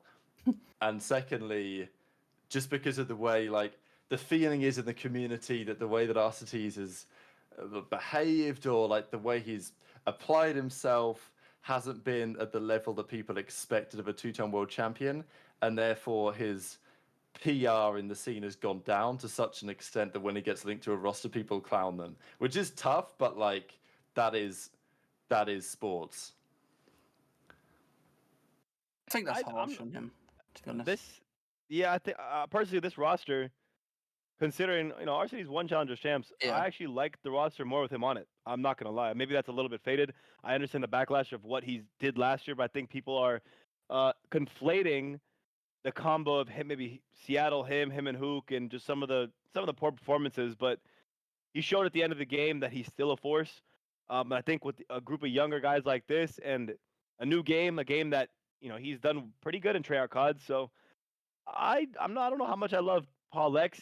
If I had to be look into a crystal ball and look at it that way, I would think there's a world where if Paul X doesn't perform well, we do see Alec on this team just a little bit later in the season. So Looney's still calling the shots over there, Ronnie, yeah? Yeah. Like, he calls all the shots? Yeah, he was in Twitch chat defending the roster, so. I will say, like,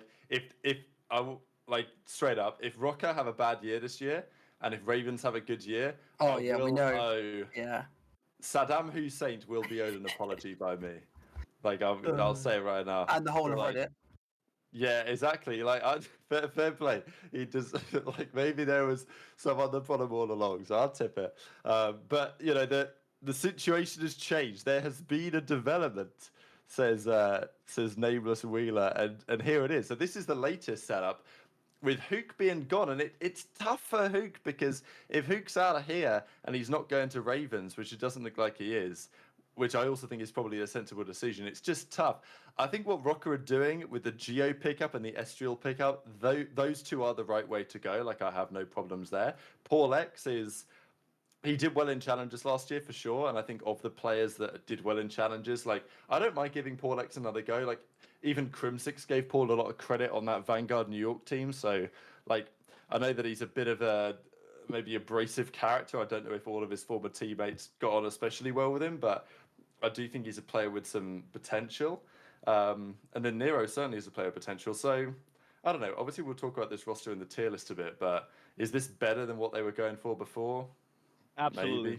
100%. 100% this team, with the exception of Paul X, in my opinion, Geo, Estriel, Nero, out of all those pieces, those young guns that you could put together, I think this is like, a sleeper team that just for the amount of like pop-off talent they have, if you could get a good leader on this team, I really wish, instead of Slasher being where he was, someone like a Slasher here, a Clayster here, even Alex, a world champion, man. Put him on this roster too. I think you could get something really special if you get those four together.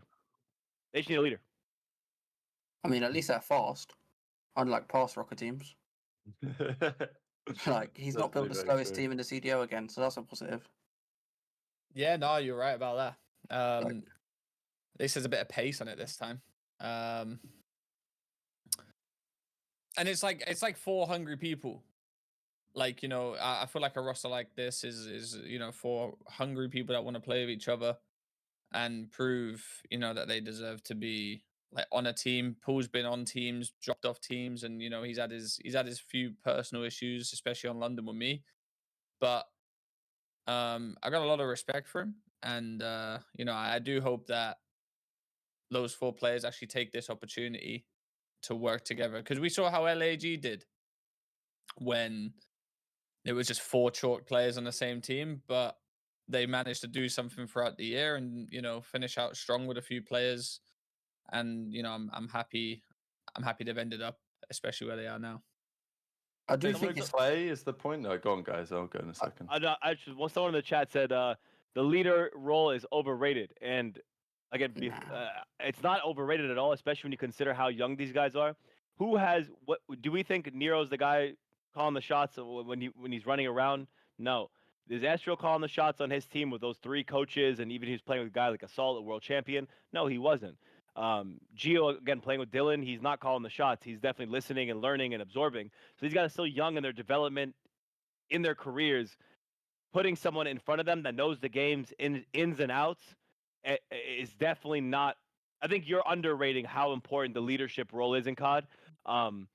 I think it gets overrated once you talk about, let's say, like an OpTic team where all 4 players are so knowledgeable of the game, where it's really just getting on pace with each other rather than a pure leader, in-game leader is telling what to do. Like that doesn't exist when you get to that level. But on the mid tiers and lower level teams, Yeah, the leadership role does matter. You're playing with guys who still are learning the game and the pacings and everything else. So I think you're underrating it a lot. Also, I might be faded. Call me if I am, but Huke not getting a spot is wild.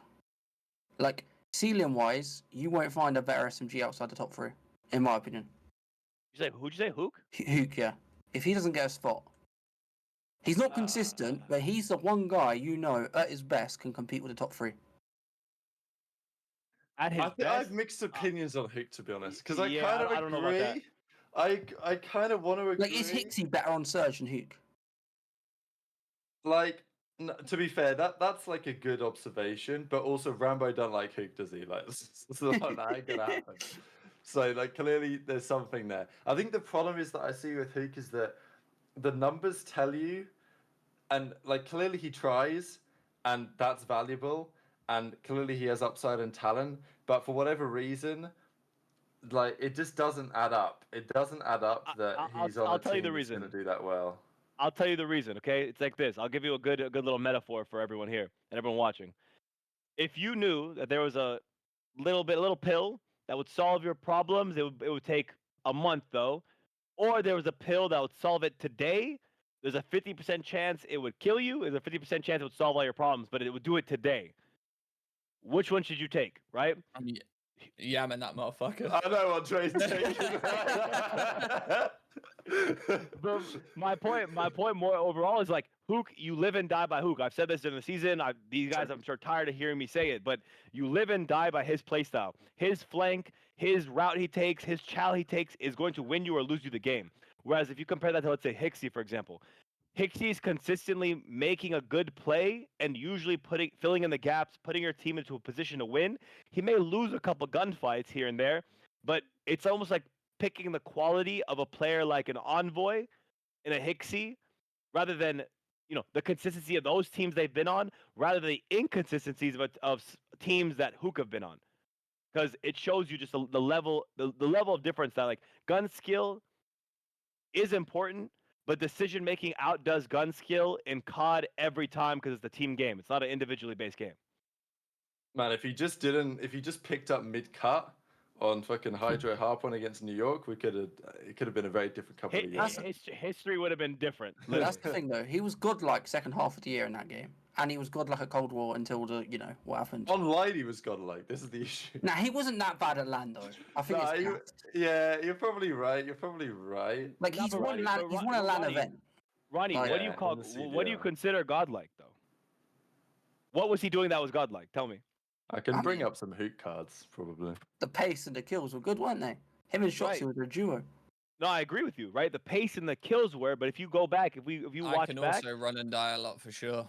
Yes, exactly. The other three were doing everything positionally that allowed him to do whatever. Oh, you definitely need to get the right team. Missing. Yeah. Yes, those three were making the game easy for him so he could do whatever, but I wouldn't phrase it like he was elite himself at that point in the year. They just figured out the game, which allowed him to go more rogue and it not to affect the game as much. His kills are elite. Yeah, Huke does get some insane snaps and turn-ons and kills, but again, that decision-making can make or break the game a lot of times for you. That's definitely true. And I'll even put the example of Hydra early on, like one of the best players in the entire game. At the end of the game, my personal number one player in the entire game. At the start of the year with NY, even how he was playing the game was affecting how NY's hard points were going, and they couldn't figure out the decision making, right? But over time, they figured it out. But that's what I'm saying. Like, it took Hydra some months to get it going, and then it goes from his team being inconsistent to being one of the best in the end. Huke doesn't have that development typically, and it's always live and die by Huke throughout the year, which that is that cost analysis for any team is usually not a good one, and that's why we haven't really seen any team he's been on be very consistent. Yeah, that's true. Huke with Shotzzy is perfect combo. I don't know. In fact, he did make Shotzzy better in MW2. Shotzzy was like mid first half of the year. I mean that game's fucking dog shit, to be honest with you. True. Facts. This version of Huke was godlike though. Major 1 2021, like that was the last tryout all game. knowers know how insane he was that stage, and then they dropped him next stage. That was wild. That was a crazy time. What a season. To put Illey on the top as well. we need short-haired Huke back. That's what we need. Low key.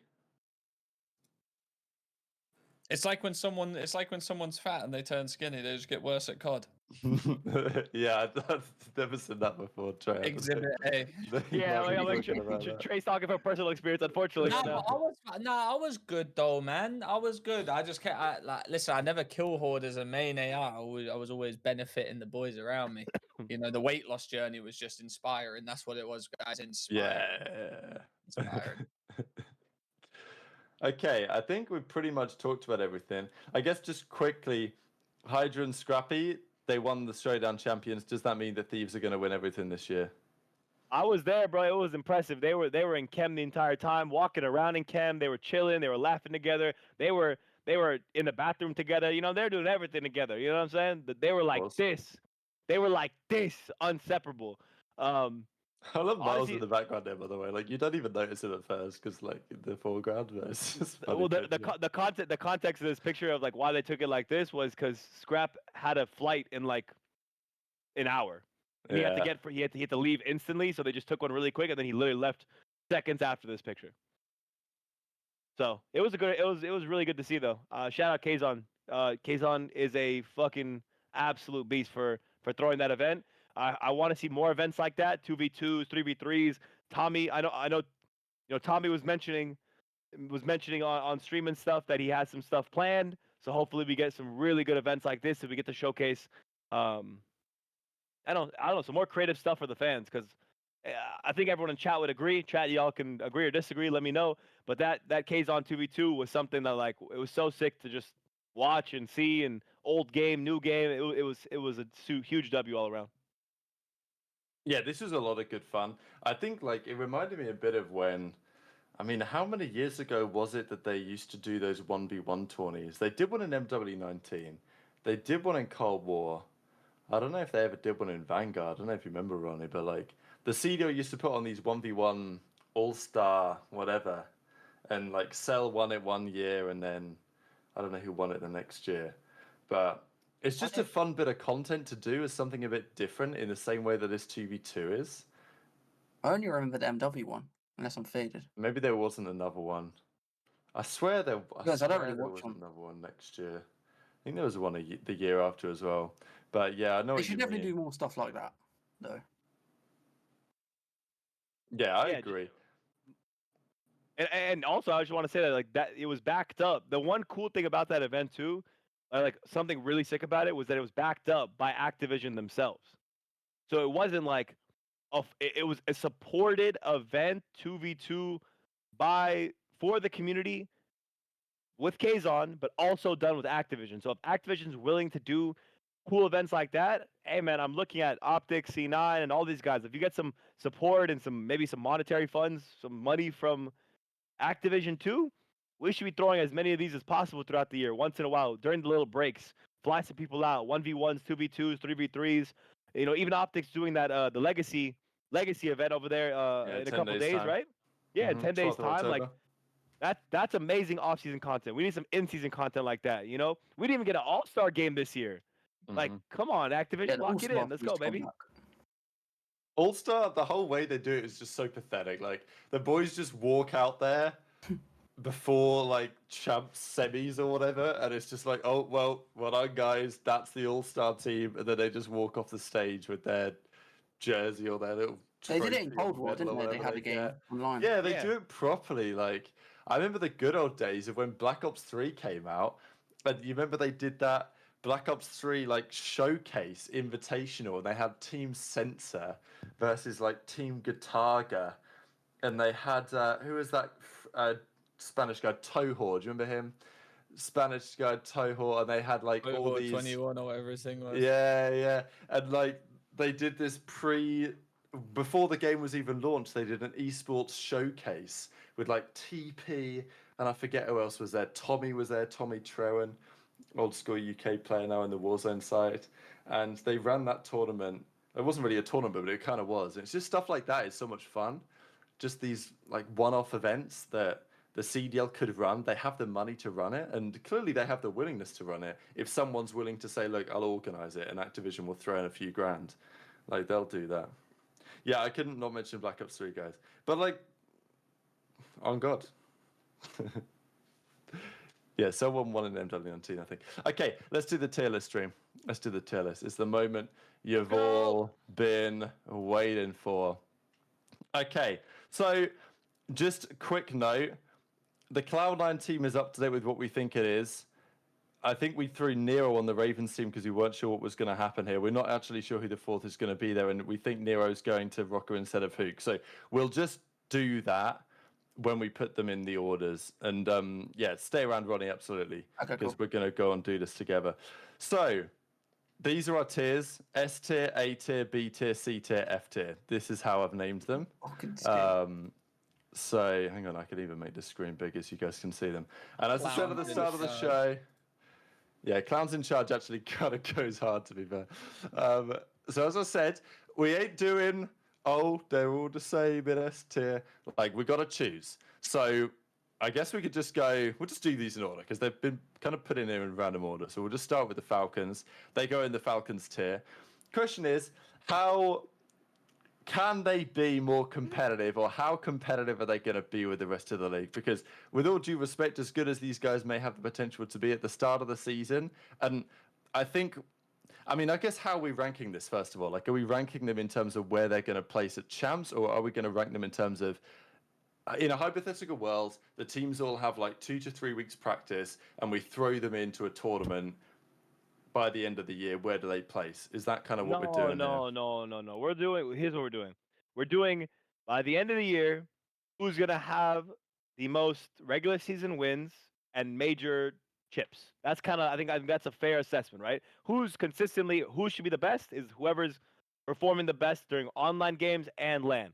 Across the board, best team across the year and worst team across the year. That's I think the fairest assessment we can give. I'm down for that. That works. I'm just gonna rank them where I think how good they're gonna be, regardless. Exactly. Yeah, right? which is fine.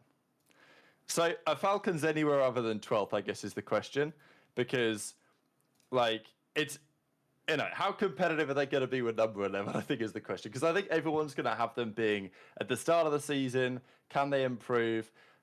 I don't know. I think it's really cool they're doing this. I think it's good for the league.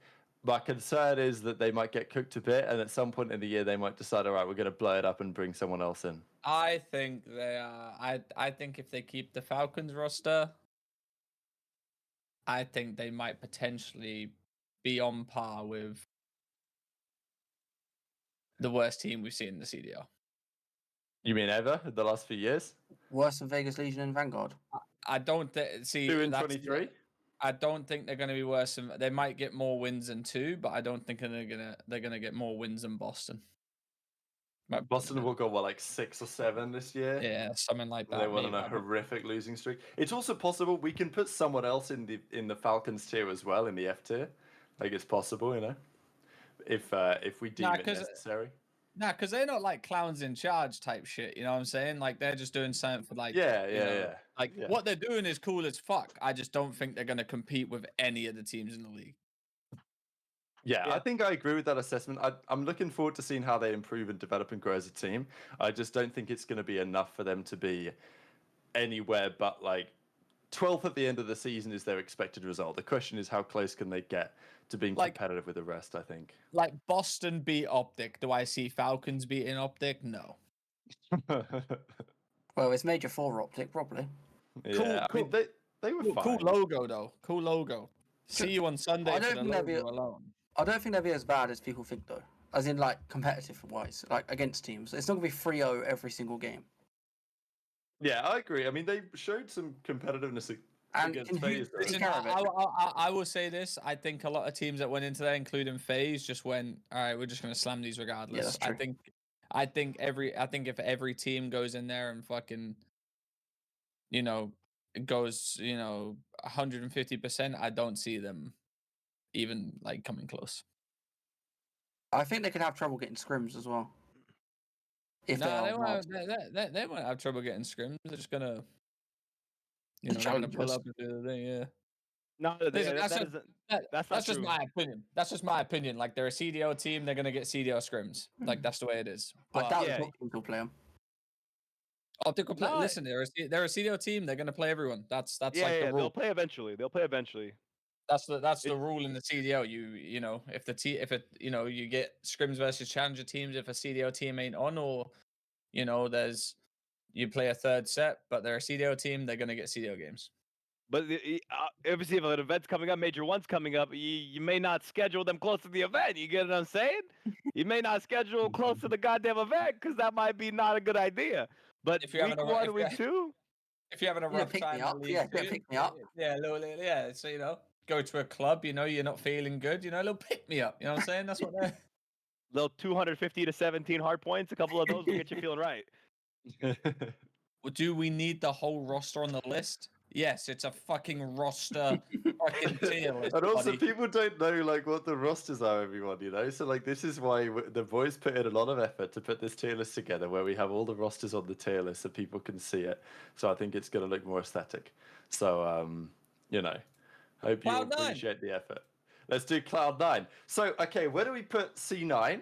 Because I mean, aiming for 4th, I kind of just did that because it begins with an A, but like. Realistically, because a lot of teams, I guess, could fit into that kind of ballpark, right? Question is, how good do we think this team actually is going to be? Are they going to be 4th? Are they going to be 8th? Are they going to be... They're somewhere in that pack, I would say.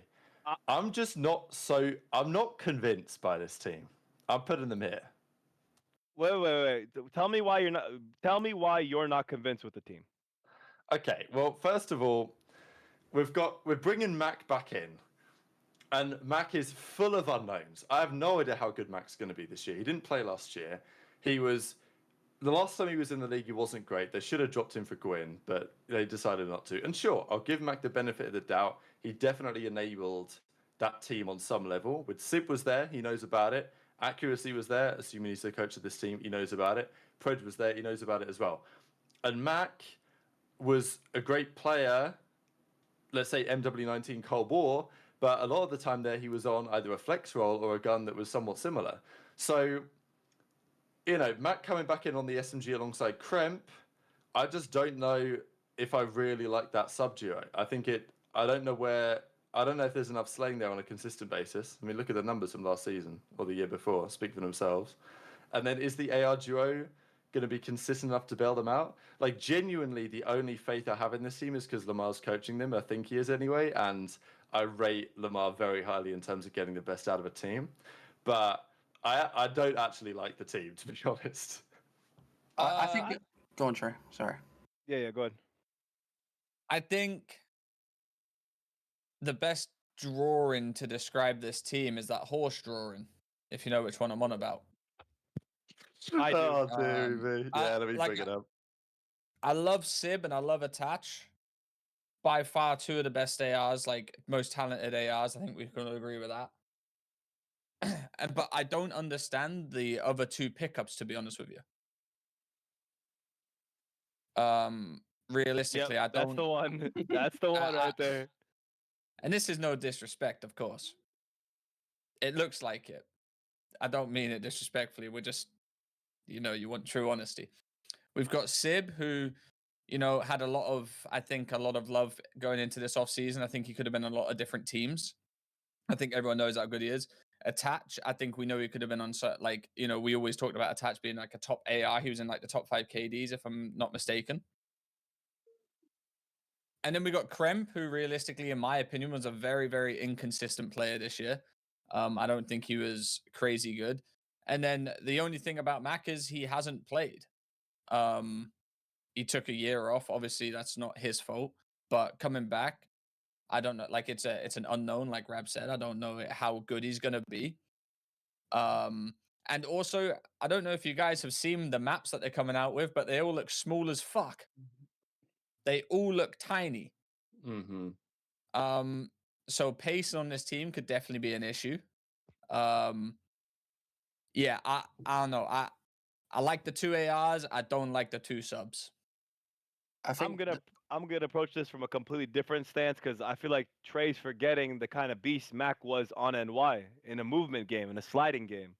So I think we're adding a lot of variables to someone that's a proven player, especially in games with movement and has a chip. You know, he's won before.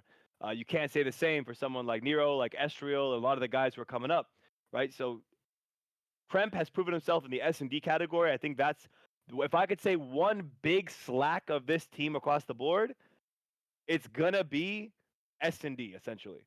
You have Dylan, who he's a good clutch guy, but who's gonna be calling strats in S&D? I think Kremp is a guy who's known for good S&D overall, inconsistent, maybe some respawns, but you need him to balance it out. Dante's one of the best players in the entire league. He's been underrated. He's overlooked. C9 almost did the most fated decision of the entire ROSTERMANIA by getting rid of him. Building around him makes the most sense possible. My whole thing is just, I do say there is a question mark around the sub duo in a sense, but if you look at pure balance and the game we're getting, this team makes a lot of sense going into it. I think it's being overstated, the amount of hesitations about the sub duo that we're thinking about here. I don't know. To me, Mac is a perfect fit. He has obviously Chem with Dante with Sib, and why not take a risk on a guy who's won before? Why not take a risk on a guy who's proven himself in a movement COD and who's been away, and definitely I'm gonna assume if he's been away for a year, is hungry to play again, hungry to get back in that action, and hungry to be on a good team and have a chance here. Do you not think? I would move him to fourth, by the way. I have him in the fourth. Battle for fourth. Well, obviously you should too, but yeah. Go on, Ronnie. The problem with this team is I think they've probably got the lowest floor SMGs in the league. Like on a bad day, these two could go combined 10 and 45. Hey, Ronnie, welcome to the show, buddy. Welcome to the show. I like this. No, but they're both good. They're both good players, right? But they could also be horrible players at the same time. This is what I like. This is what I like about our leakers. I think Kremp is good, but I think Mac and Nero would have been a better duo. That's my opinion. And I also think Mac fits the Ravens team a lot better as a flex. Are we forgetting how good Nero was last year? Nero was nice, man. Bro, Nero was fucking nice. Even Ace was gassing up Nero. I don't know where the fuck. Where did I go? I don't know where the fuck Kremp came from. Yeah, no, my gas for Nero is that's different than this is what is the proposed team, so I can't talk about Nero anymore. This is just what it is. I feel like we're doubting this team a lot more than we should. That's all I'm saying. I just don't know, like the pace of the question for me. Kremp is maybe pretty good talent, but like Attach is just slow. Sib is quite fast, but even the AR duo, I generally have my questions as to whether that's the best they could do. Like, I rate both of those guys individually, but I don't know about on this game whether it's really like. I mean, I don't know. It's better than like running an SMG. That's the issue. But I'm still not. Yeah, exactly. Like, someone's going to have to flex it. You look at the Thieves team, and you say, I mean, we can just chuck Thieves. I mean, like, let me just bring him up a little bit so we can see him. Like, you look at this team, if someone needs to flex and run a third sub, Scrap is more than happy to do that, and Ghosty could do that as well. Ghosty loves running a sub. I know. Yeah, exactly. And so Scrap would do it because he did it this year on Rio, and he was absolutely cooking. So, it's just something that the top teams have access to that this team doesn't, in my opinion. I'm okay with them. Of building the teams in their esports. When I say like battle mid, they could definitely get the team throw them up. No, I don't want to throw them up. The team just scares me. Yeah, they could get 12th or like 4th any day. Yeah, I just think they're mid. Like that's my Okay, we'll leave them there for now. Obviously, we're gonna work it through. Let's do Boston next because they were actually next up. I mean, to be honest, this actually fits my category pretty well. You got to think. Lambton George. I love these category names, dog. These are fucking great. Yeah, I'll back up 100%. This team is it can shock some people, but whoever put it together, I don't know what you were thinking. I don't know how you came to this conclusion. It's lacking in a lot of departments. You could talk about leadership. You could talk about slang. You could talk about consistency. You could talk about experience. You could talk about a lot of things here that are slacking. There was good performance at the end of the year from Big Wake at EWC, but I think we're just putting a roster together that'll take the least amount of money just to say we have a roster at this point. I don't hate this team as much as other people will hate this team, but I just don't really. I kind of like the Cammy thing. I think Big Wake obviously needs to turn up big time. Part of me says that Big Wake's worth a shot just because he's been consistently pretty effective, and then this year he just wasn't effective Wake's at all. worth the risk. I'm gonna need I Snoopy I think to start Wake's learning worth these the fucking risk. spawns. That's what I need to Yeah. And maybe Purge can do some damage. I mean, look, they did make the playoffs at EWC, but equally they were a team and had time to prepare for far longer than most other teams did going to EWC, and they still weren't that good. Cammy his comms were quite nice, but like there's just not enough evidence. Again, it's the thing. They need Snoopy and Wake and Cammy to all be like absolute best versions of themselves, and Snoopy to like level up big time if they want to be close to contending. And if they're not, or if only one of those things is true, then they're clowns in charge tier. I mean, this is Snoopy's last year to fucking do something, in my opinion. This is the game for him, bro. If you're gonna be a guy who snaps, a guy who does have some movement, has that potential to be the next Shotzi, this is your game, bro. This is your game to prove it. The subs are gonna be in charge for sure. That's how it's looking like on the beta. So the only other big risk, again, instead of being funny and like talking shit more than I was, on a serious note, you pretty much only have one player that's gonna be properly calming for you on this team. That's Purge. So I feel like you're gonna have some issues in terms of communication department too. Cammy's comms are. Ace just can't understand them because the accent. Yeah. Wow. I've learned it very well with these two guys the whole year. I've been learning the accents very, very solidly. Don't worry. But yeah, my issue again is going to be communication in game, and yeah, I mean I mentioned everything else, but communication I think is the most is going to be their biggest roadblock a lot of the time. Just trying to get on the same page together while they're fucking locked in playing. I don't know. The more I look at this team, the more I actually don't completely despise it. Yeah, I agree. I do think that they belong where they're currently sitting, though, because I can actually see some upside here, and I don't think they've made terrible decisions, but equally, it's not good enough to give them any more credit than this. Considering the org situation, I mean, it just is what it is, isn't it? Yeah, it is still clowns in charge, just given like it depends which clowns you're talking about. Like, are you talking about the real higher up clowns, or are you talking about the people that made this particular team? Wait, did you say people? Yeah, because there's like, obviously there's some decision makers at the top end of Boston that are making these calls. I think they fired everyone that made decisions. Oh, are they all gone? Yeah. Yeah, you said people. I think the proper term is person. I think this is 6 people working out of a fucking apartment complex. That's what I think it is. Let's get it right. Let's get it right, Tactical Rap. Let's get it fucking correct, brother. Listen, we're in an esports drought right now, Rab, and you think we've got people making decisions? Yeah, no, we got people using this show to make their decision. That's actually true as well. That's wild. Where's my commission? That's wild. Okay, should we move on to team number 4? Yeah, there are 400 people in there live right now. This is sensational. Okay, so I think Thieves can comfortably slot into the top for now. Obviously, we can decide over the coming minutes whether.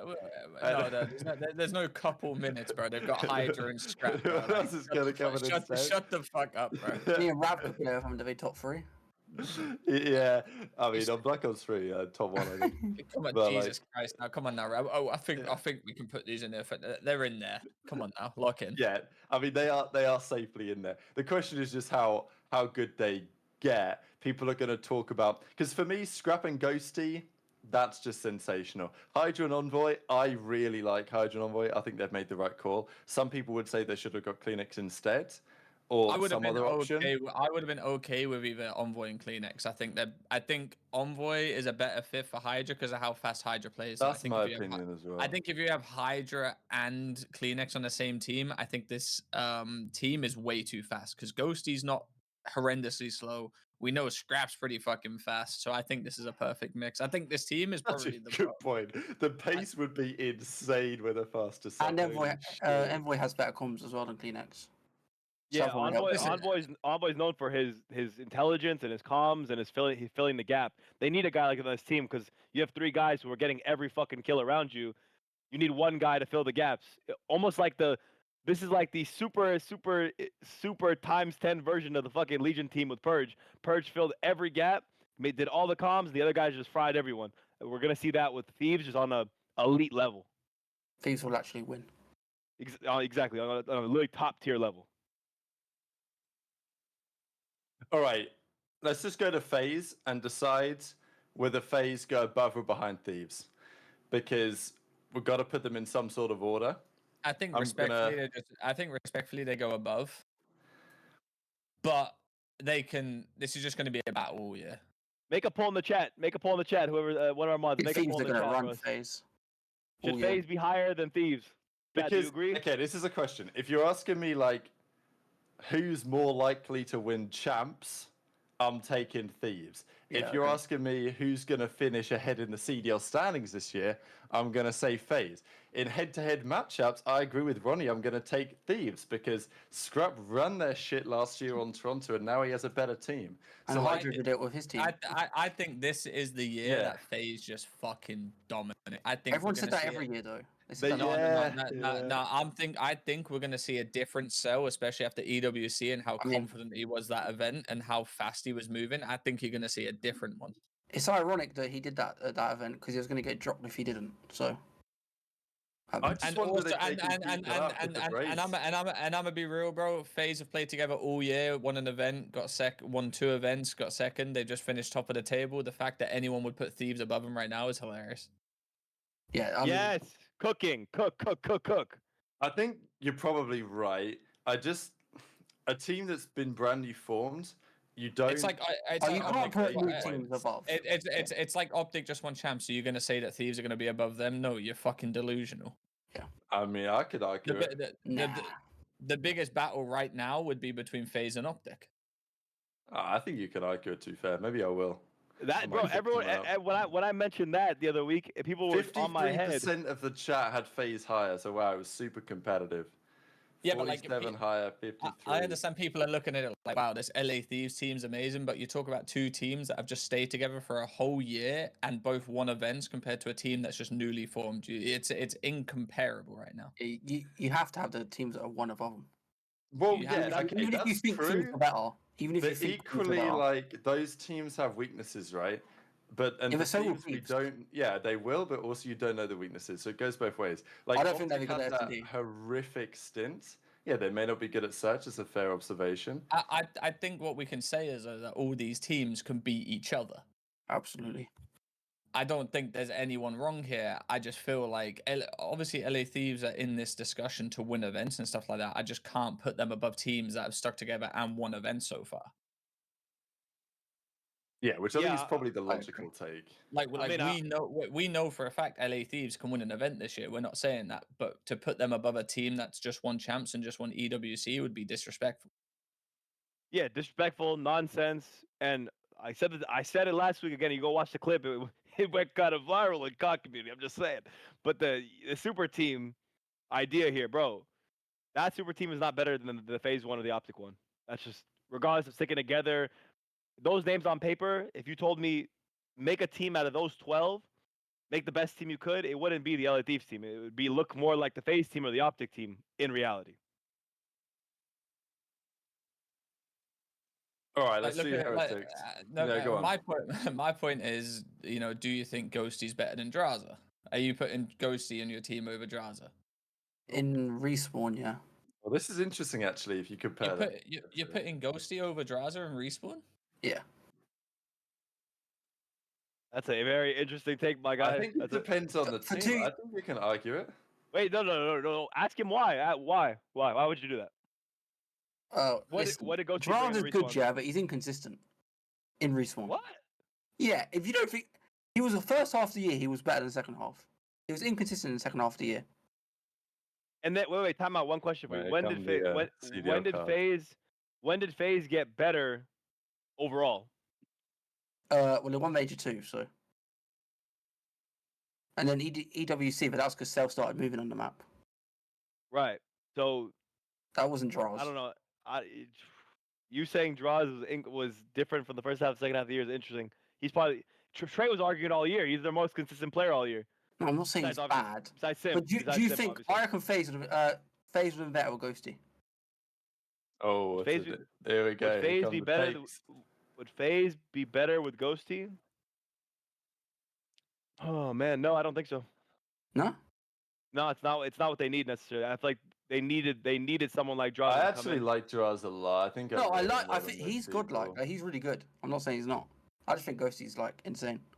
I guess he did have a worse Major 4 in champs. Maybe Ronnie's kind of onto something. Yeah. To be fair, also like I mean, how they play is very different though. Why you would pick up Ghosty and why you pick up Draws, there's two different reasons. Like role wise on a team, there's different reasons why you get those two players. So I don't think Ghosty going to FaZe fits the role of what FaZe needed. Like yeah, I just think it's different. I don't know. They're both very versatile though. Like I think you can go either way on that head-to-head. It's more like you're looking at Hydra Envoy versus Simpa Beezy, and then you're looking at like Scrap V. Yeah, I mean it's just a banger, isn't it? Really. Let's be real. In my opinion, Ghosty can't do what Draz does on the map. In terms of like how fast he is and what he does on the map. Ghosty carried. I won't say carried. Ghosty, like fucking helped LA Thieves out a lot. And if you put Draz in Ghosty's position, does he do that? No, but I think Draz does more for FaZe than Ghosty would. Actually, Ghosty versus Cell and Scrap versus Draza. Yeah, exactly. That's a more fair head-to-head. As I'm saying, the roles are different. I don't know why the comparison doesn't make sense. Yeah, but you got to look at it as like I'm just not putting Ghosty over Draz or Celium, but Scrap I could put above. You know what I'm saying? Yeah, I think the point maybe is that when you look at the top 3 teams, the weakest players on paper are on Thieves, but also you could argue the strongest player on Thieves. So that's the fascinating thing about the team. The Thieves team just depends on if Envoy's good or not. That's all it is. 100%. Yeah. There you go. Now you're spitting. Like if he's like MW Cold War level Vanguard kinda, like they're gonna be good. Like no debate. He's also back with Sender. That's the other point. Guys, there is no Ghosty disrespect in it. We're literally saying he's like on a fucking top 3 team in the game. We're just saying that he wouldn't replace Draz or Cell for me. Yeah, but we're saying that he's roughly the 10th best Call of Duty player in the world. Like that. No. Wait. To follow up on that point exactly though, if Cell didn't showcase what he showcased at the end of the year, then this conversation would have a lot more merit. But Celium moving like how he did at EWC, now there's no justification for any main AR to replace him on FaZe. It makes the two events he actually moved. They won. If Cell plays like EWC Cell for the whole year, he will be by far the best AR in the game. 100%, no doubt, no question. We can come back to this in a second when we get to OpTic, because obviously we've got to throw them into the mix as well. But let's do your favorite team, Trey. We've got Miami Heretics to place. Now, this is interesting. If they actually run with this roster... Wait, are we missing a Vickle? Damn, they want him on the bench already. I mean, we've just considered him dropped. I don't know if he's actually dropped or not. Everyone knows I'm a Vickle hater anyway, so carry on. Wait, what is that about? Why are you hating Vickle for? To my knowledge, he's not on the team, right? He's in... I mean, I thought it was a 5-man.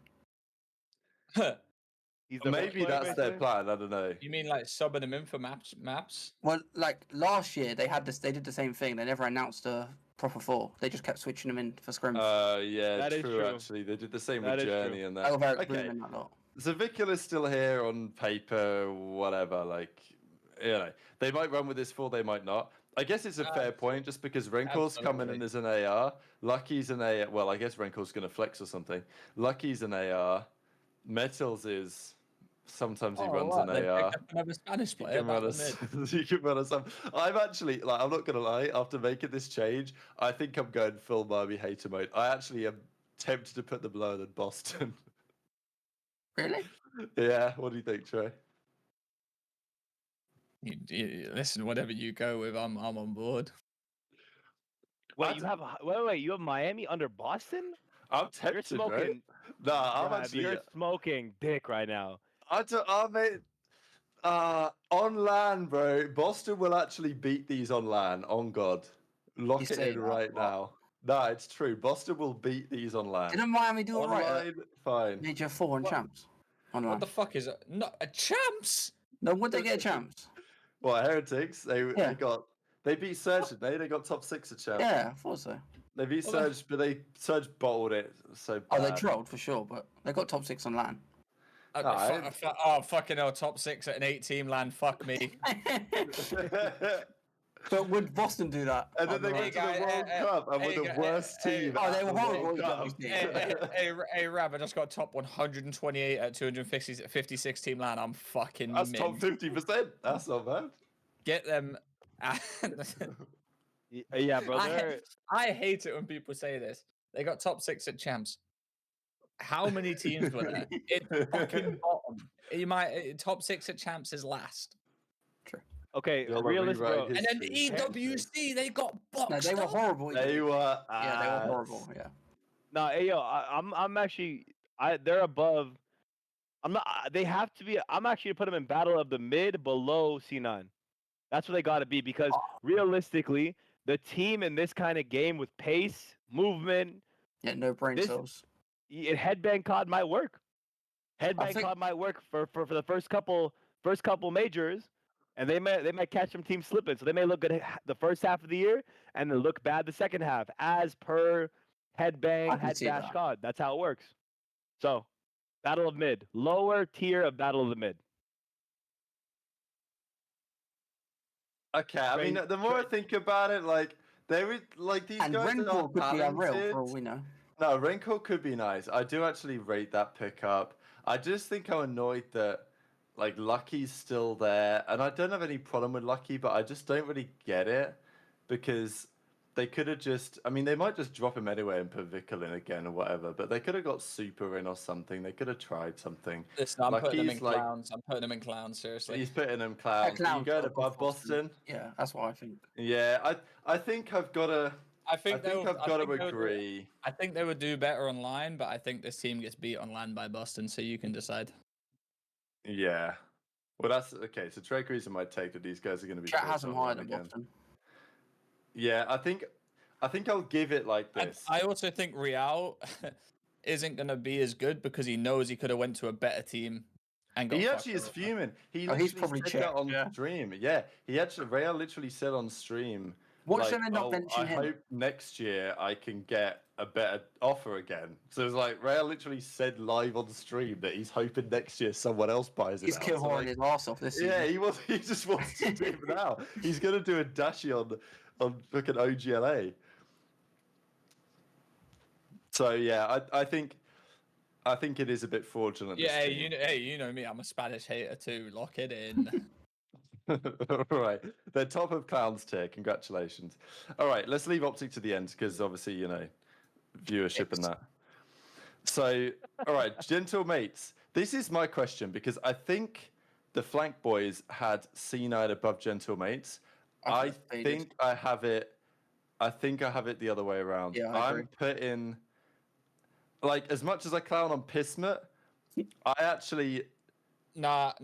Hear me out, Rab. I'm before you actually do putting- this. Yeah. Relax, Rab. Hear me out. Relax. Hear me out. Okay, hit me. I don't see any slaying power consistently on that Gentlemates team. I kind of do. Skies was good From who? until last year. From who? Skies is better than people give him Yeah, credit for. I agree. Sky, listen, I love Caesar to pieces, love him seriously, but he is, You think he's washed? No, I just think he's so slow. I think he's out the play 24/7. Yeah.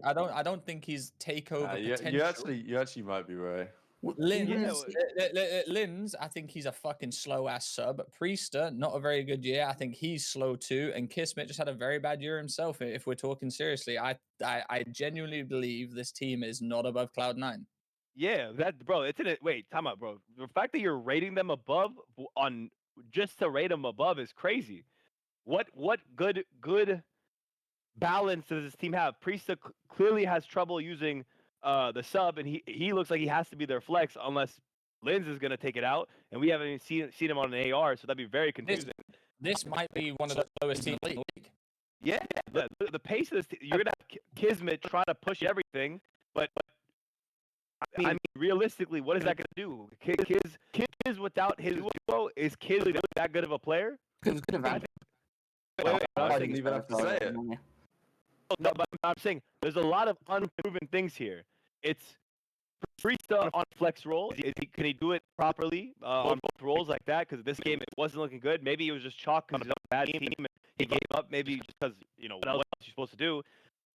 Sky, the first time is playing without a superstar player and on a team that can compete. How is he going to perform when he has to speed up and adjust to some new players? Kismet had an interesting year all around. He has an 87, but I think that's the fakest 87 I've ever seen. Yeah, he won a major, but there's some sort of audio issue right now. Give us a second. I'm sure Kiana's working on it. It sounds fine on my end. All of us or just me? You all sound good on me. Yeah, it all sounds good on our end. I think it might be something on the production side. Is it just it's just me. Unlucky. We're going to beat this guy. Wow. Unlucky. I mean, right, come on, Rav. We can say gentle mates are higher than C9 now. Yeah, all good. All right. I think you two are smoking absolute crack, Rock. No, okay, look, what I'll say is the following. When people built that New York Subliners roster going into the MW2 season, they were rated 7th or 8th best in the league with that team of Kiz, Guys, Priester, and Hydra. Listen, I'm going to be real. Maybe they're still going to be. The whole chat thinks gentle mates are worse than C9 too. I think you two are absolutely fucking faded. Yeah, y'all are dumb, bro. No, but Skies was like really good every year until last season. Bro, there's no takeover Slayer. No, the question is Priester washed up? Is the question. Priester's the issue, yeah. Yeah, my concern, I think, is on whether Priester's the player he was 2 years ago. Yeah, 100%. Bro, what are you guys talking about? Wait, me and Trey are losing our minds right now. What are you talking about? You guys are faded. You think the only question on this team is if Priest is washed up? That's your only question. That's the one question you have?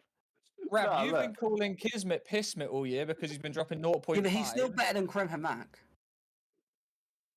I want to see what Kismet's like, how it goes, because Rab, you can't say you want to see what he's like and then put him above that team. That's not how it works. Yes, you can put him below and say, "Oh, I think they're going to be better." Or, I think. I do think Hydra's like the best player on the planet. To be fair, so I do partly want to give Hydra the credit for just carrying the absolute.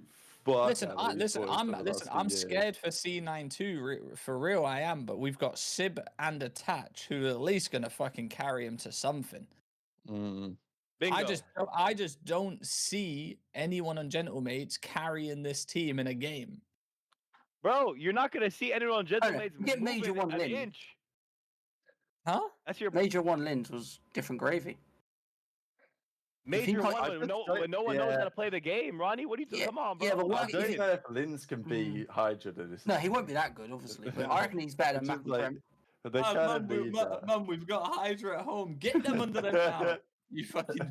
This is terrible discussion. You know what? The chat agreed with you lot, so I'm going to give it for that. But I do think that they both should be in battle of mid.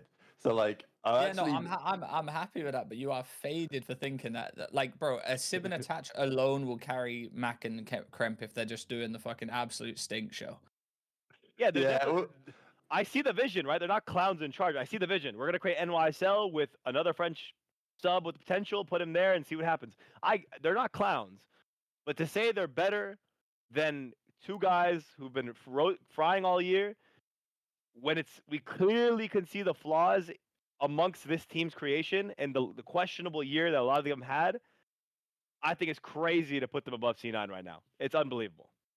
It's unbelievable. It's literally unbelievable. We already done a poll. Listen, BMS, we already done a poll. Gentlemen, absolutely wiped the fucking floor with them. I'm keep. They did a little bit do that. This, by the way, was Major One Lins, just out of interest, because like he was good, but I mean, there's also no hill time going on. Do you not think Kiz is a good duo for him though? And everything. I think so. I think him and I'd actually do quite. Like if he doesn't work with Kiz, he won't work with anyone. All right. So my point is, Kiz was working with Hydra, who was dropping 40 to 50 kills a fucking map. Yeah, but Kiz was good in MW2 and Vanguard. Like you can't say just because of one bad year. Let me defend the fact that when he had fast pushing. What about Priest? Reese in front of him. I mean, Priest. Yeah, I agree with that. No. Like he's talking like, oh, Kiz was good this game, but Priest had just won champs last year. Yeah, but he still wasn't like that good, was he? Towards the end of the game, he was fucking unreal. No, no, wait, Ronnie, you just did some caca. You just did some Yeah, fucking now Reddit you're shit right there. flip-flopping. Now you're Yeah, flip-flopping. yeah, you just did some Reddit shit right there. You can't do that. You No, can't you say cannot compare MW Kids and Priester. to To we're talking what? about MW to what? Like- To what? No, to like each other. Like you're saying, like Priester was good in MW2. He was decent, but Kids was elite in MW2. You can't, be, bro. You can't be decent and win 180 champs merchant. and also help your team win champs. Snaking merchant. I will say this. I will say this. EQ I think Priester during the start of the year was not very good, but the end of the year he's fucking class. Jesus, look at that record on Boston though. 6-27. Sheesh. I mean, going back to the Paco, not Paco, the Hydra Kiz. I keep saying Paco and Hydra, bro. Linz and Kiz duo. Linz was most. He had his best moments when he had someone like Reese, who was just running gun. I'm head bashing. I'm making this happen type of sub in front of him. So I do think that will be good. Kiz and him can find some good footing. I'm worried about the other two more than I'm worried about those two, although I still have worries about the sub duo as well. That's why you guys' only question on Cloud9 is the sub duo. The AR duo is solid. If we have questions about the entire roster, all of us, different parts of this Gentlemates roster, how can they be above C9? That's exactly presenting the point. Unfortunately, I think I do agree with Ace because I've had the realization that we're playing Black Ops 6 and this game is going to play quick. And Skies and Priester, it might be cooked, I ain't going to lie. Yeah, the game might chalk them. The game might chalk them. Beautiful. But who do you reckon will place higher? One event. In what do you mean? Who will get the highest placing out of these teams? Oh, okay. What, in one event? No, as in like out of the year, throughout the year, who will get the highest placing? I don't fucking know. I mean, I'm just letting you. I'm just letting you know. I'm just letting you know right now, as it stands, the C9 roster is better than the Gentlemates roster. Yeah, agreed. I will have more fun watching the C9 roster than the Gentlemates roster, and that's just purely because of okay, that is true. Actually, that is true. And I am a bit of like, I'm not allowing you, Rab, to say this when you've been literally violating kids all night. I had to give it one show up. Don't worry. When next season starts, maybe. Hang on. Not all night. Sorry, all fucking year. Should I just violate him one more time real quick? Rab, did you come up with Pissnit, by just the for way? the raid? I don't think I did. I think I read it somewhere. I'll take credit for it though. No, yeah, what do we think about this? I'm going to clown on Pissnit real quick. Go on. Because he says... Yeah, this is outrageous. Yeah, he says, huge thanks to Cloud on and York for the incredible opportunity. So the sport for everyone made my time unforgettable. I've chosen to explore options away from Cloud9. Are we sure about that? Have you not been fired? Or am I misreading things? I do believe that you might be taking the piss a little bit. I do believe when your organization tweets out today, we wish farewell to said players, and you're one of said players, you have indeed been fired, yes. And they gave the keys to the other guy. I don't think you have the choice to explore your options. You have to explore your options. You have to. Oh, I love it. Okay, all good. Jack said to me, he's like, hey, kids, gonna keep it real with you. We just dropped you. So you can go explore your options. Enjoy yourself. He's like, now I've chosen to explore my options, Jack. You don't tell me when I go. I tell you. Someone said he was invited to leave. That's fucking comedy, bro. Okay, look, I think I agree with the boys' assessment. So let's go there. Obviously, get moving to the bottom. You can't fire me if I quit. Yeah, exactly. All right, let's go to Minnesota Rokkr. Just to clarify for the stream here, the latest rumor is that it's going to be Nero instead of Huke on this team. So just keep that in mind because that does change the picture as far as I'm concerned in terms of how this team is going to be. What do we think about this? Are they also in this kind of like pack? Because I actually kind of like them. Assuming that's Nero. They'll be good at the start of the year and then they fall off. I think. Oh man, I don't want to violate it, but like, because I was so ready to put them in clowns, but I don't know if are they top of clowns. I think so. Yeah, that's fair. I think they are. No. They're below Heretics, honestly. Oh wow, interesting. They're basically the same team, like just run and gun. No, how are they the same team? Heretics again proved As in, they like- had moments of good like streaks and S&D runs. They had moments like that. This team will be good in S&D, I think. Fair, but Heretics is mainly staying together, so we have to keep that in mind. If we gave credit trade to like OpTic and FaZe for the same reason, they're sticking together basically. Most of Heretics is the same guys running it back. They've played together for years. Rokkr is a brand new. This is like everyone's coming together pretty much randomly. I don't know. I don't see them there. This. Everyone's like S&D wins championships. Fair enough, it does. But listen, Ronnie, we've got 2 hard points to win, buddy. No, I agree. I don't think they're good teams. We got 2 hard points to win. Get these below Miami. Yeah. Miami and Headbash COD and Movement COD. I think they do better. Do we not think like Are these guys Nero not and head bashes as Estriel? well, though? That's Do we what I'm not think saying. Nero and Estriel are going to be kind of nice on Black Ops 6 game? I don't know. I don't hate it. Hey, the Spaniards might run this shit, bro. That's yes. To be fair, you actually might be right.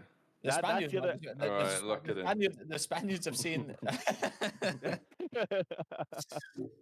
I don't know. Listen, it's between. It is like they could be above, they could be below, and I think what someone just said in the chat is also like what could determine whether my list is how it is. Real did want out of Miami. He don't want to play with these clowns. Essentially, that's what he's saying, isn't it? Realistically, he's been given the option to leave, and it's like an ex has said, no, you can't go with her, and that's what they've said to Real. They're like, no, you're not going to the other Spanish organization. So I think Miami might beat these purely based on the fact that Real just doesn't want to play there. I want to give one other counter just in general. Early in the year, I can see this team, the Rokkr team, pretty much looking kind of decent because of the pure skill of the guys on the team, right? Gio is a shooter. Nero is a shooter. Estriel is a shooter. But over time, as people have to learn the game and have to develop in the game, I think they're going to have a huge struggle once we come to Major 2, 3, and 4. That's where we're going to see a separation with guys like Heretics who have some experience stuck together.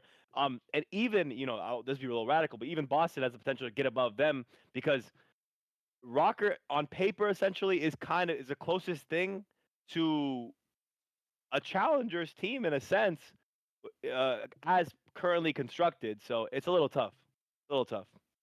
Yeah, I think the reality is that there are clowns in charge of the Rokkr org. So even if they've managed to put together a team that isn't just dead slow, filled with 4 main ARs, it's still probably going to be bad because it's Rokkr. That's the unfortunate reality for the G2 fans. And I kind of agree with that assessment here. I mean, I think what you said, Ace, about like as the year progresses, well, they can make strides and maintain their trajectory if they're, if they've got a good coach in charge or whatever. But is Looney delivering the goods on that front? I'm not so sure.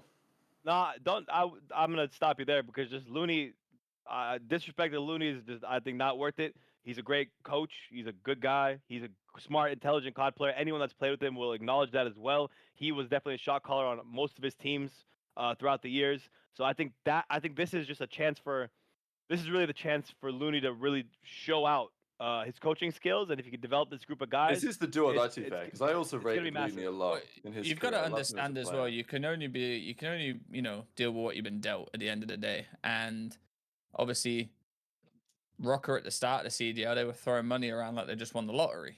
Thank God. MW2, Jesus Christ. You know what I'm saying? And now it's they're dealing with Looney. You've got this budget, work with it. So that's what he's done.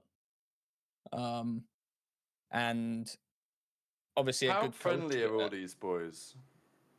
Well, they all played in challenges together, apart from Huke, if I'm not mistaken. Like they've all been in the mix with each other at some point. Maybe not teaming, but there's some form of respect there from challenges. They're still as a duo.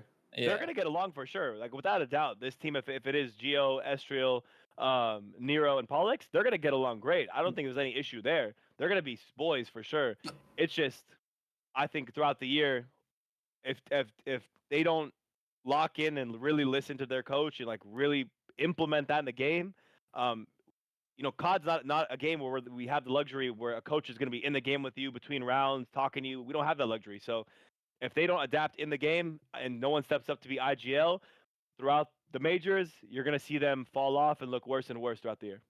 Don't take this as fact, but apparently Estria wanted Diamond, Con, and Clay on this team with Huke. Oh, like a week ago. Well, there we go. Interesting. That's what he wanted. Well, it's already chalked, baby. Play. The chemistry is chalked. Wait. Let's toss that out there really quick, and for the chat, let's talk about it. I want to throw it at maybe Trey and Rab. Do we think a team with Estriel, Clay, Diamond Con, and Huke would be better than this current? Would it have been Nero then, or would it have been Huke? Well, obviously we don't know because at the time the Nero thing was yeah, so it would have been C9. Would have been Huke. Bloody hell! They'll have Chem. No, I will say I think it's time to let some new guys take over and see what the fucking crack is. Yeah, I think. Illey, if Clay was on that team, my question is, right, if you're one of these teams, you're not trying to win the world championship. You are, but let's have a look at the See You on Sunday tier. You're trying to make it to champs because Rokkr have done a shambolic job of that over the last few years. Like, you've got to make champs. We've got Vickle in the chat. Vickle's in the chat. Here we go. Oh, Vickle in the chat. Oh. No, you're going back down here. He's not even on the roster. He's not even on the roster, so we can't even clown you.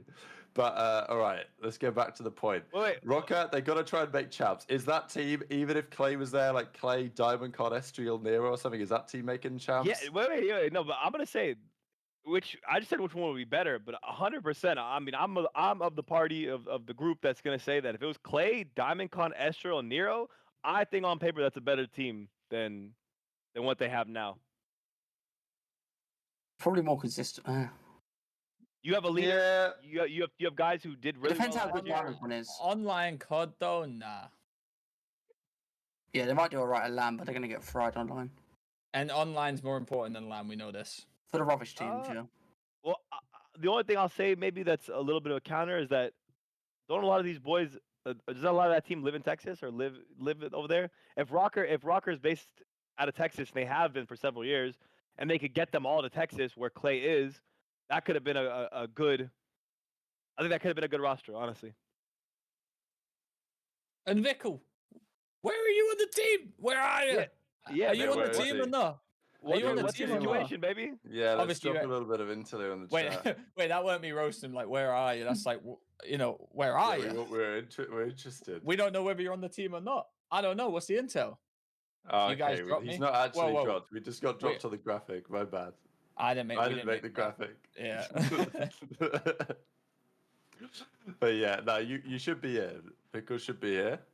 But I don't know. There have been rumors. But I don't know what they're going to do. Is it 5-man roster with swaps inside? Yeah, it could be a little 5-man roster. They could be playing. Do you think if Heretics played 5v4 against FaZe, they'd win?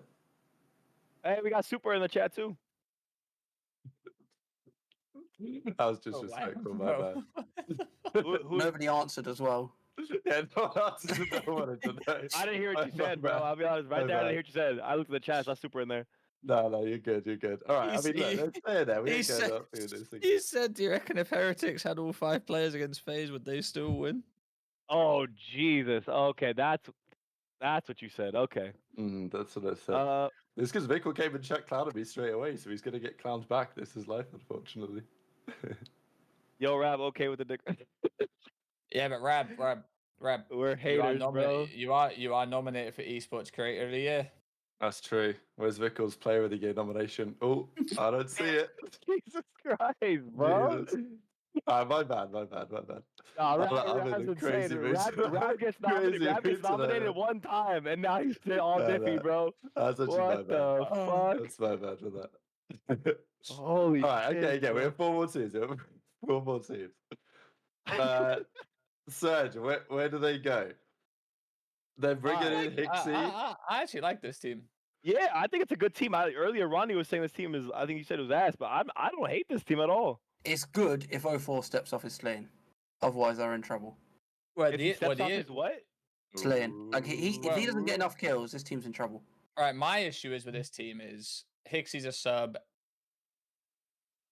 and then the rest are ARs, if I'm not mistaken. No, 04 ran a sub this year, no? Did he run a sub or he ran an AR? Sub. I did see him with an AR a lot in his hands. In S&D, he used an AR a lot. Yeah. When they played high rise and stuff, he would take an AR a lot. but Respawn he was an SMG. Bika wants to know why they're C tier. I mean, look, Clowns in Charge is just the C tier name that we put in because it's funny. But like, it's just for the it's sake. It's just SABCF. That's what it is. Yeah, for the sake, I had you guys above Rokkr, but I got some haters around me. It's all good, man. It's all I mean, good, we do think that like the playstyle of the Heretics team could well work for this game. I'm just like not sure on the structure of the team and how the ARs are going to play out on the roster, and whether the consistency is going to be there as always, and also how the situation is with Real after he was going to leave. These are our questions. Wait, are you putting Seattle aiming for fourth, or you just put them there? I just threw him in there. Like we could debate where it's gonna go. No, yeah, I have well, them. it ain't there. Yeah, I have them either above or below Gentlemates. That's where I have them. You guys could debate that one. I want to think be above or confident below. on this team. I actually, but I don't. The thing is, if I don't put these guys up here, like I don't know what else I'm putting. I mean, I guess there's a couple of teams we could still throw in the mix.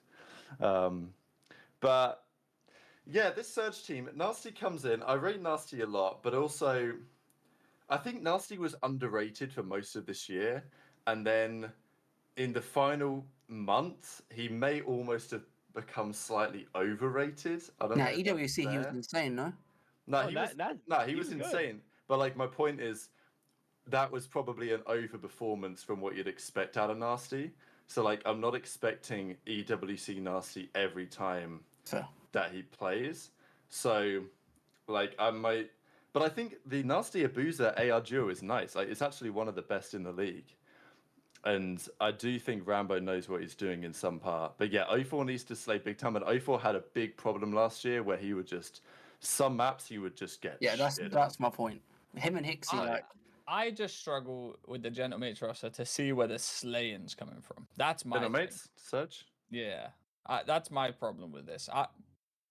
Like, every team I look at, like Abuser, I can see him dropping a 40 bomb. 04, I can see him dropping a 40 bomb. With the Gentlemates roster, I just don't see it. Yeah.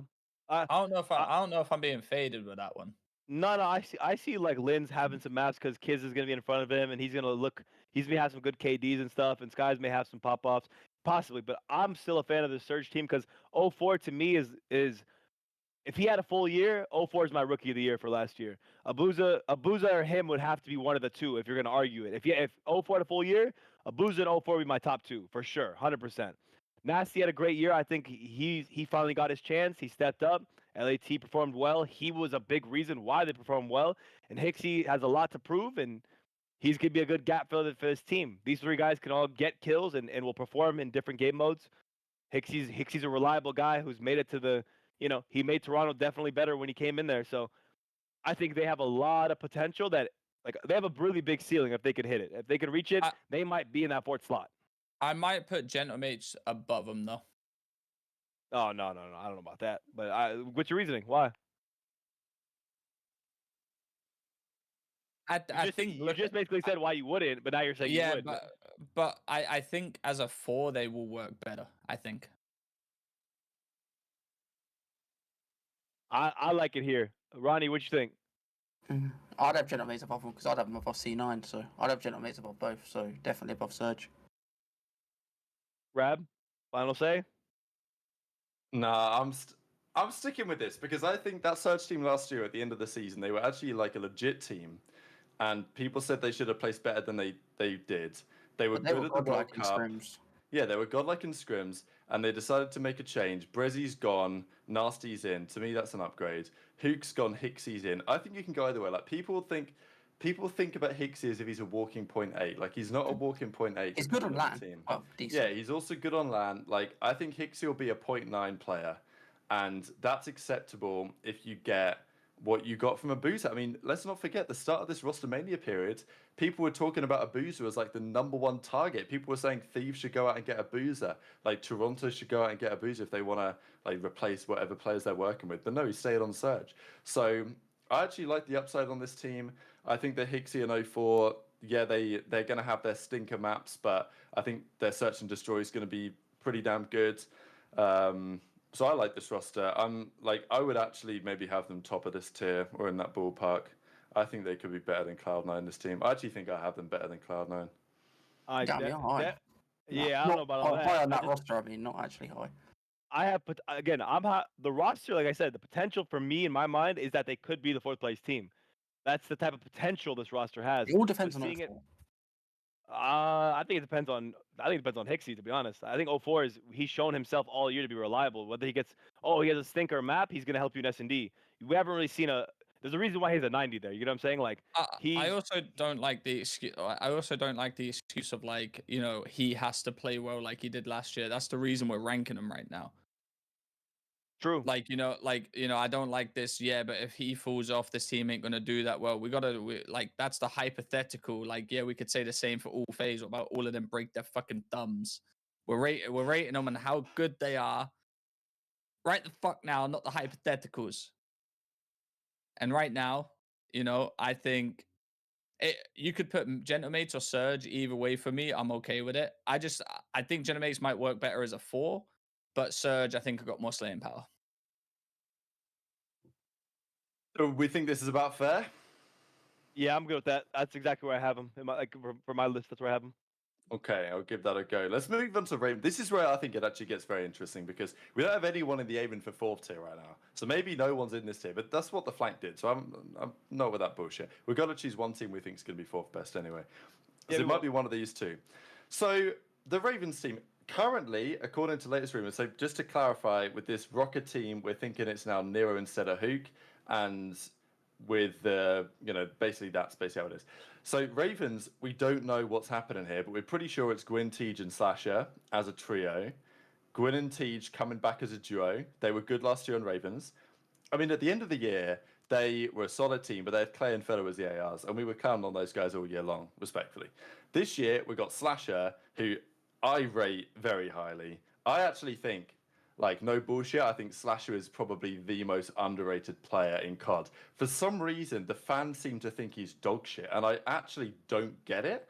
I actually don't get it. Do people not watch, or do people... I'm not sure what it is, why people don't like Slasher, but the fans seem to think he's terrible, and I really don't understand exactly why. So anyway, he's coming along here in this team. I think he's the absolute perfect candidate to lead these guys from an AR perspective.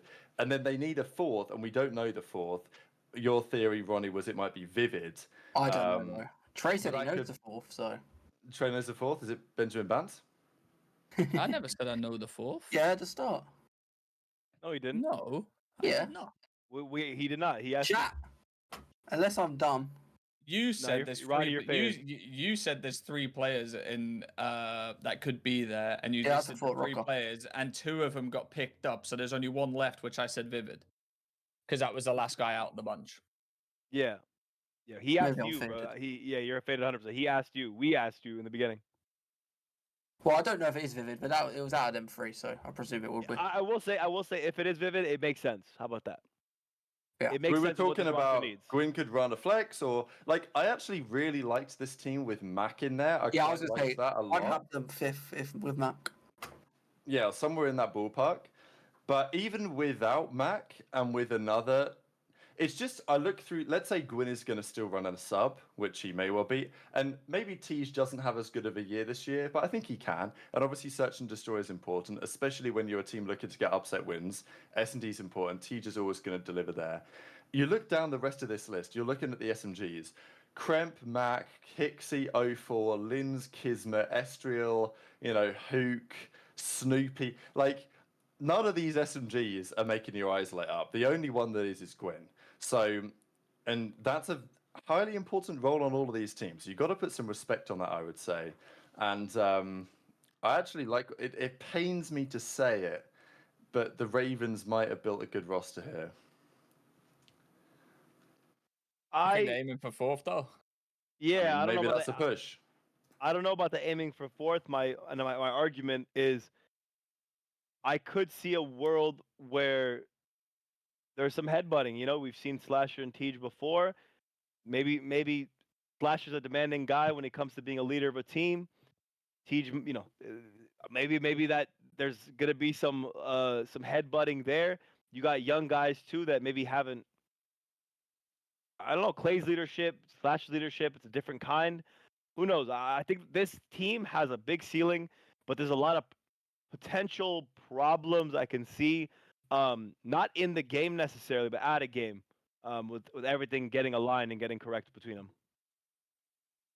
I mean, they've won before, Slash and Tej. You know, we're rolling back the years at that point, but with Mac, I actually think they'd have been like 5th best, but now I don't know. We don't know a 4th too, so it kind of makes it a little bit harder to determine the team, right? So from those 3, Gwyn, Slasher, Tej. They're better than these frauds, though. Like, they're actually better than these frauds. That trio's been a thing for a while as well, so they want a team with each other. I don't know about that. I think I would play some. I'd play some. Put them like here. I'd put under C9 or under Surge. C9, like I don't like C9, bro. I'm with you, Rob. I don't like C9. Nah, I don't know. Putting them above C9 is kind of crazy considering the year 2 of those guys had. I don't think we can because we don't know the 4th. Could be anyone, couldn't it? Really? Yeah, you're putting them above with an unknown 4th. Well, where the hell am I going to put them there? They got to go somewhere. Like they got to go below C9. They got their 4th place. They got to go below C9. All right, Trey, what do you think? Oh no, chat thinks as well. Bro, the only thing about the C9 team that scares me is they literally could have got like Nero, they could have picked up like Joe Deceives, they could have picked up anyone, and I would have put them in like aiming for 4th. They should have tried to buy Gwyn. You know what I'm saying, Could they have got Gwyn? Like, Ravens probably would have taken some cash, no? I feel like they would have tried if they could. I mean, yeah, maybe. Less Jack just the scary thing about the C9 team is like about how small the maps are and how Attach is going to play on those small maps. I think maybe Surge might have the most all-round team here, but in terms of like pace-wise, but I don't know. This battle of mid, I don't really think like, in my opinion, when you rank them above each other like this in the B tier, I don't really feel like it means anything realistically. No, here's one issue too. Again, we saw like I would 100%. I don't know who would say that Attach is a skill issue. I think it's an issue if you're gonna look at it. Oh, it's a pacing thing. All right, Cell sped up. His team needed him to do so. He did it, and look at the difference it made. If the team needed Dylan to go start shooting someone or speed up, whatever you want to say, do we think Attach is not skilled enough to shit on people? I think that's a faded thing to say, to be honest. And on this team, with Dante already moving the way he moves, Dylan might. It's a perfect complement to how Dylan plays. So I think some of the criticisms here are just unfounded and a little bit silly, to be honest. I mean, yeah, no, a professional player can slow up or speed down when they need to. I'm just saying in terms of, I don't know. I think, in my opinion, if Kremp is on Cloud9, which we assume he is, I think they could have got a better sub player, which would have bumped them up to aiming for 4 for me. That's my Attach in the chat saying I'm top 6 fastest main AR. Okay. It's Donny Temp. What about Slasher, Temp, Tej, Gwyn? Oh, I just shiver down the spine. I'll give that team about a week. Yeah, I think you're right. Okay, I mean, look, I actually want to put them in. Chat said that they go above. I think that they'll make a decent decision there. And I don't want to go on this whole fraudulent, like, oh, well, they haven't got a 4th yet. But yes, like, let's get our balls out and make a decision. Do you know what I mean? I want them below Surge and C9. That's where I want. I didn't even listen to what Trey said. What was his perspective? Yeah, actually, Trey, chat voted anyway, so I don't care what Trey says, but you can give your thoughts anyway. My perspective is B tier is B tier. You know what I'm saying? Yeah, they could all get 4th. They could all get. All right. Where do we put Toronto? Aiming for 4th, no doubt. Do they go here? Because in my opinion, I think they do. By far as well. By far. Why by far, Ronnie? Do you not think they've got the most talent? No. Of these other teams. What tells you they have the most talent? Well, they've got the best SMG left. Well, actually, they've got the best 2 SMGs left. Oh, Kleenex for sure. Jordan Thieves had a good year. Has potential, but is nice. I never even used to rate Joe, but he's been really good second half of the season. Right. So exactly, that's my point though. It's you never used to rate him. Then he all of a sudden came good for half a year, and now we're saying I will say that LAT team was fucking chalk though. Well, the first half, yeah. Yeah. Yeah, agreed. Yeah. You know, like fucking hell. I don't think God could have done anything in that team. No, they were finished. Let's go. Kids in the chat. I might have to fuck around and make a Sunday. Never seen one before, allegedly. Hey, me and Rab had you hired. Don't worry. Oh yeah, Uh, actually, yeah, you should rewind. Actually, don't rewind. Actually, don't rewind. yeah. My whole thing here is just the team is good. Joe is No way, good. it's just instigating like this. Oh no. Rab's call you, dude. I see Rab's getting exposed, man. I love this shit. Now, Because for you're me, pissing on the opposition. That's for me, Beans is a good player, right? Of course, he's a good player. He's gonna move. He kind of blacks out though. Comms aren't really there. Kleenex, great player. I think Kleenex is their best player on this team, to be honest. Joe Deceives got a good second half of the year. Is a great developing talent, but it's a new game. It's a new system, new players. Does he get along with everyone here? He's going to be the one non-Euro part of this. Is there going to be some out-of-game stuff that could be interesting? Insight, super slow, could balance out with Beans, but they're both super hard L trigger, or basically hard aimers. So it's to me, there's a potential misbalance of players on this team that on paper looks nice, but off paper and in reality can fall apart quickly. I mean, we can't say someone's slow and someone's fast and then give like the same reasoning. Like, if they can speed up their pro players. Oh, okay. I said they're both hard aimers. That's all I said. I didn't say slow or fast really. It's like hard aimers. I mean, that's what. If you're a hard aimer, you're slow. Realistically. The duo to me is going to be interesting considering in hardpoint there's times when Beans doesn't shoot like that. He's a little bit, he's a control demon. In hardpoint we've seen him get farmed sometimes. Him and Insight together, it's an interesting AR duo. The sub duo I'm more there for, but Joe Deceives I have question marks on. I think I'd get farmed too if I was playing with Pentagram for I was sure. about to say the same. Boston tax. It is Boston tax. I genuinely think Beans is the best possible replacement in the league. No, for free as well, I agree. Like, no doubt. I think I think Simp would get farmed if he played with Pentagram. Apart from Sid, maybe, but Sid was obviously on a buyout. All right, well, the biggest thing now we got to decide is out of Ultra, Ravens, and C9 Surge and Gentlemates, who the fuck goes for aiming for fourth? Ultra. Ooh, wait, who else is left in the bottom? Is anyone else left in the bottom? We've got one more team we've got to play, so we might as well do that now. Because we've got a decision to make. Do they go here? Or do they go here? No. Okay, so let's bring them up to... We kind of made the point earlier that OpTic have to be either here or here because... They have to be first or second. That's logical. Question is, who's going to be better out of them two for next season? I'm taking the green wall. Run it up. But I'm biased, so... Yeah, I'm taking the fucking red wall. Put them up. They're gonna be a lot better than a Treyarch game like this. Simp, Fast Celium, Abizi on this game along with Draza. That's a fucking dog team right there. They're gonna be putting their fucking foots up asses. It's gonna be great. I can't wait.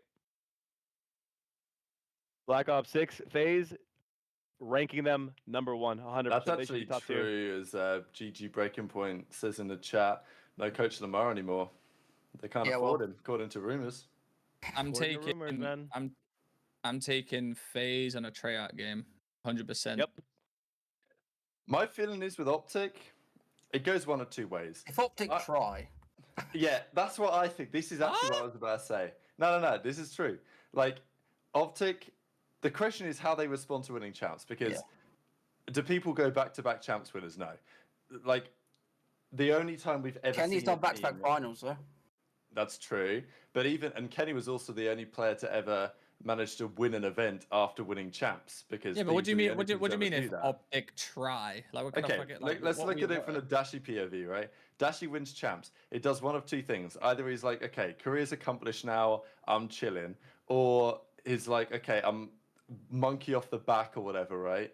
Now he's geared up even more and he can play with a bit more freedom and a bit less nervous energy or whatever. Now he's accomplished that goal. So I think it goes one of two ways. But I'm a little bit concerned with OpTic that they might start the season a little slow. But I think they'll pick it up. Rab, did you just decide to go full Reddit all of a sudden out of nowhere? What just happened right there? Yeah, what are you talking about right now? If they decide to try, dude, this is an insane thought process right now. What about Major Four? It's not like they weren't. They trying. didn't try. They were. Dude, what kind of excuse are you giving them? Oh, they didn't try. That's why they got fucking peace. That's not what happened. They were in shambles. That happens to teams. Even a good Because they team can be in won, shambles. and they just all right. Yeah, they won and then they fell off. Exactly. Must be no coincidence there. Like They put less effort won in. champs, and every single team for the last 10 years that's won champs has never won another event. Only LAT won the event, right? Yeah. I'm gonna turn to the host of the show right now. Hey Trey, as a professional player that has played for close to a decade, what do you think about this notion that OpTic didn't try, particularly in Major 4 last year, or next year because of the ring, they may start the year not trying? What do you think about that notion? I think after Major 3, I would say they got a tad bit complacent. That's I think the better word. Yeah, that's the better word. They're not trying. I think they got a tad bit complacent, but I wouldn't say they didn't fucking try. I think they not try as well. But hang on, let me finish. Yeah, like complacent is the word. Let me finish because you both just said OpTic didn't fucking try. All right, so I'm not allowing that. I'm not allowing you guys to say that. All right, I think they pulled up. They won the event. They were like, "Fuck, we're the dog's bollocks." Right, we're gonna go on holiday. All right, we're gonna go on holiday. Shotzi, you're gonna go to LA. You're gonna compete in that OpTic fucking showdown land with the boys. So you're gonna play a bunch of games. Kenny went on holiday too. I think they just had a little break, and then they came back thinking we're just gonna mesh straight away, and they didn't. And then it just turned into a big fucking tumbleweed of issues where everyone argued with each other. People were sat there fucking, I think even Kenny said it too. They got complacent. They weren't the best they were. Boom. They had a fucking very rough major, and you could tell they were trying because of their facial reactions. They were fucking angry they know they're one of the best teams in the game, but they were just getting pissed slammed. To say they weren't trying is fucking crazy. That's obviously the wrong word, but they were definitely complacent. Well, you said it, and now you're going to get fucked because of it, so enjoy. But I think the point still applies that, it's pretty rare that the team that just won champs starts the next year as the best team. It's pretty damn rare. But they also had a bad EWC.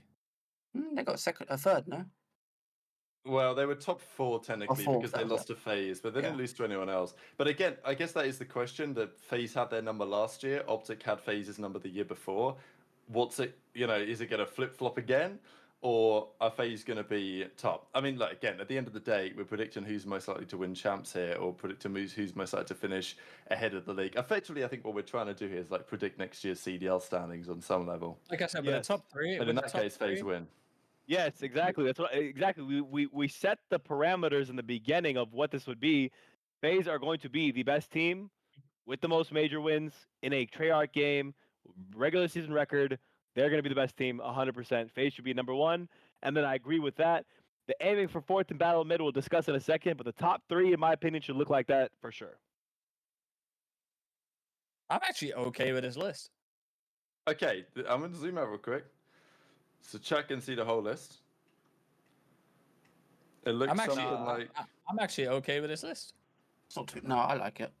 The only thing I still don't like is the Ravens. We don't even know they're 4th, and we're putting them above. Yeah, that's true. Above Surge and C9. I'm that's crazy. sticking with this. I control the list. So. I like I said, I do believe that's just going to be. The fucking dictator. What the fuck? I think their 4th's going to be. I think their 4th's just going to be this. I truly believe it. I think it's just going to be like this. I mean, what would you change, chat? Thoughts in the chat right now. What are you changing about our tier list? Yeah, chat. What do you think? You think we're faded about any of these? People say we're disrespecting gentlemates. On God. Not me. God. I'm telling you. People want to put OpTic first. It's fair. Ravens behind C9 and gentlemates. FaZe over OpTic is insane, says Dead. No shot. You have champs winner as a second team. I mean, they didn't. FaZe won the second champs. It's not having FaZe having FaZe and OpTic as 1 and 2 is literally pointless in arguing. To be honest with you, that's true. Yeah, that's like the least of our concern right now. That is like the least of concern. Arguing about who's better between FaZe and OpTic out of this is fucking hilarious. That's the same for the top 3. No, the Ravens are just the Raven shit is insane. That's still just absurd to me. Ravens with a team that didn't make 2 guys that didn't make champs. Slasher's been out for a bit. Again, I love the people, but we don't know they're 4th, and we're rating them with those 3, just those 3, above C9 and Surge. even Gentlemates, to be honest. That's a team that 3 of those guys won champs 2 years ago. Or Let's say Vivid is on the team though. Let's just say that, just for argument's sake.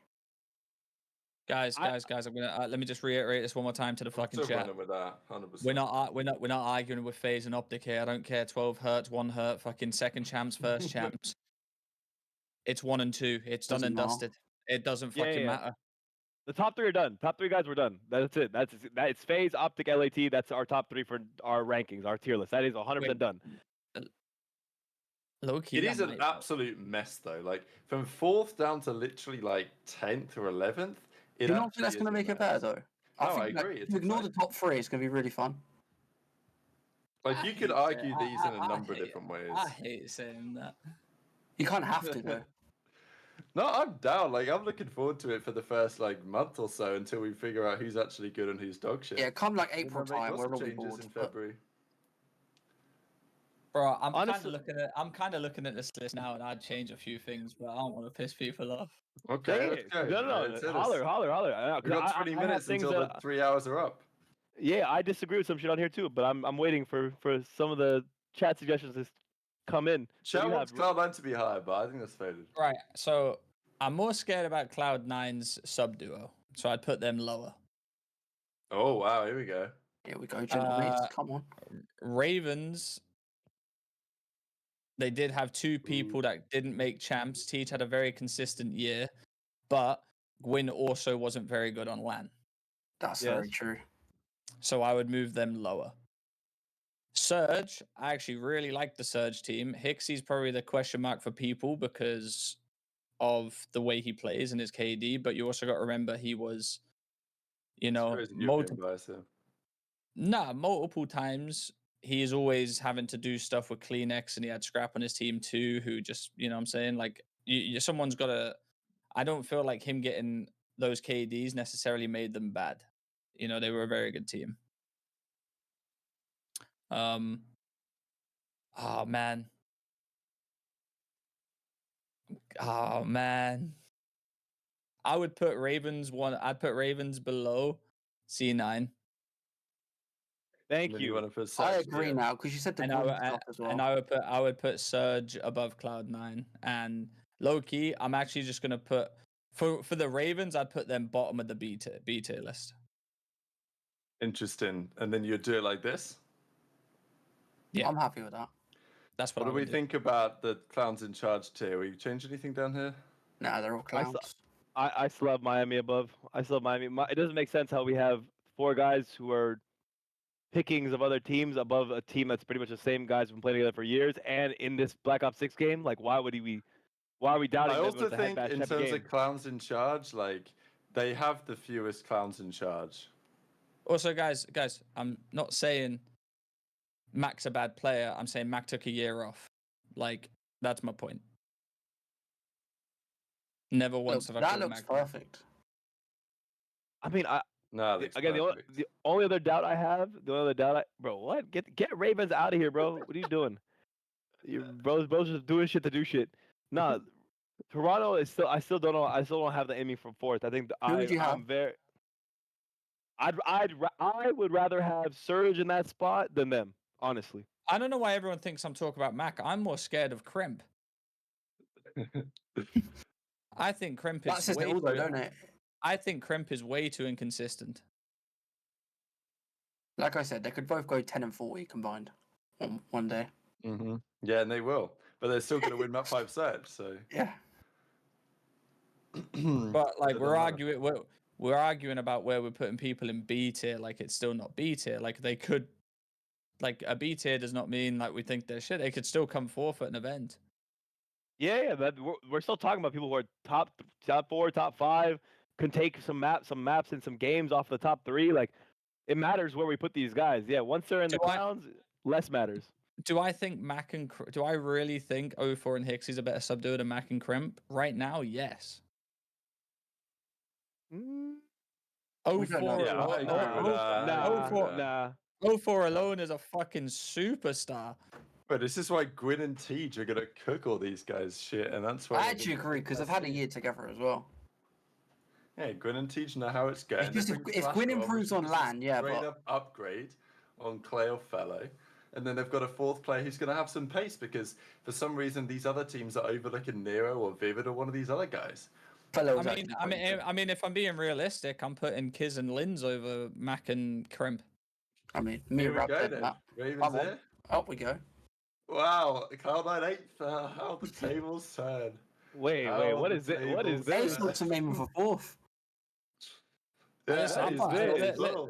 listen, I love the Attach and Sib duo. I think that's a fucking top AR duo in the whole entire league. But it's the sub duo that I don't like about that team. Bro, okay, we're just trolling now, but okay. It's difficult to agree on this actually. Nah, okay, wait, let me look. Okay, is this it? Are you done moving stuff? Because Rab just be trolling me sometimes. I don't know what's real, what's not. All right, I'm gonna leave it here for now, but I'm gonna make my discontent very clear. Okay, Surge, C9, Mates, Raven. I have Ravens above Mates. That's my last thing. Jesus. Okay, I mean I'm gonna say yes to that because I've got Ravens. I don't have Ravens 8. Even though it feels bad for General Mates because I don't think they're this bad, but whatever. Thank you, Radiation said it perfectly. Crimp is very inconsistent and got worse on LAN. I agree. Again, about the Gentlemate stuff, again, even the whole beats here, like, regardless of Gentlemates, yeah, we have them there. This is our prediction, but very well they could disprove, like, we could be disproven very fast in the year.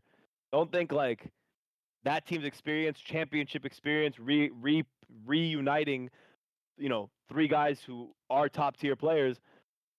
I'm not doubting them. It's just, it's a new game. It's a game that takes pace, and we're evaluating it the best we can from that angle. So we're not hating on them or saying they're shit. It's a tier of guys who all mixy, and they can all be better or worse than each other. So calm down, chat. Y'all fucking tweaking on us. I love the sound of Richard Tucker, by the way. He just comes into the chat first time chatter. Just That's what drops I'm this saying. list is so bad. with no constructive criticism. Hey, Richard Tucker, you tell me where you would put these. Tell me by all means. You know he's about to cook up the best list of all time, by the way. By all means, talk to me.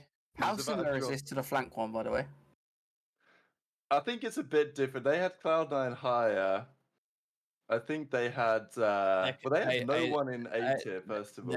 There could be friendship bias, though. Yep. There's no friendship bias on this show. Nah. Nah. Nope. No friendship bias. None Why are we looking at me? I know Rap's thinking about me, but man, Trey used to play with half these guys in the league, bro. What are we talking about here? Yeah, I also don't speak to anyone. Bro, stop it. Stop it immediately. Oh wait, there it is. Huh? I said stop it immediately. You're boys with some of these people as well. I think I'm reasonably happy to settle on. You asked me the last time I spoke to any of these properly, and it'd be over a year ago. I think the list is decent. Brother, we at EWC fucking less than a year ago. Why are you lying? I still speak to him, but I'm saying, like, if you ask me if I fucking text anyone in the last fucking year properly about it, no. Oh, that's different. Yeah, that's if I see people at events, yeah, like, you know, the people I used to play with and speak to a lot of the time when I was playing, but like, you know, I haven't spoke to any player in fucking, you know, fucking years properly. Yeah, you kind of lose that when you stop competing. The only thing I have still on this list that I'm just like still 50-50, and again, it's kind of unbelievable. I just looked at the flank tier list that they had Surge in the D tier. That's kind of insane to me, to be honest. But yeah, but they don't like you. The only flip I have is C9 above Surge. You. But if you guys don't like it, then it is what it is. I'm okay with this list. This list is fine. Toronto, I think, are gonna bomb out more than people expect. You've always got to throw a little hot take in there as well, because there's always going to be something which is against the grain to some degree. Like, it's never going to be, the league never starts as people exactly expected to start. There's always one team that's a bit better or way better than people think. There's always one team that's way worse. I'm telling you, if the B tier had everyone lined up, you know what I'm saying? Everyone would be like, it's just B tier. But because people think we've listed them like 5th, 6th, 7th, 8th, like, that's not the way I've listed it. I've just listed them as B tier team. I'm listing them 5th, 6th, 7th, 8th. That's how I'm doing it. But it is very difficult when you get into that mix. I mean, they're all the same, aren't they? They could all be good, all be bad. Yeah, exactly. It's just about trying to pick which is more likely to do well. And every team in there has its weaknesses and downsides. So, but that's why they're in the mid tier. Whereas Toronto have less of that. They have more slaying. Like Toronto's team is just the problems with these mid teams, but just everything is a bit better. They have D-Nex, don't they? That's the difference.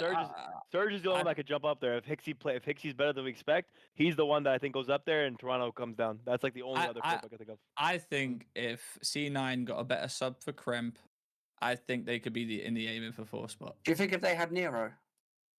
If they kept Nero and got Mac? Potentially. Would you prefer I'm just seeing a lot of subs in there that I would replace over Krem for that team, especially with Sib and Attach, and I could see them going I could see them being in the 4th spot. Wait, let me ask something to everyone here. What team do we think is the first to make a change? There we go. Let's add some spice to this tier list. What team is the first that we see? Does Miami count? Oh, I mean, you beat me to No, Miami doesn't count, bro. Miami don't count? Okay, interesting. Oh. Gentlemates pick up Cobra for Priester. Cobra for Priester. Okay.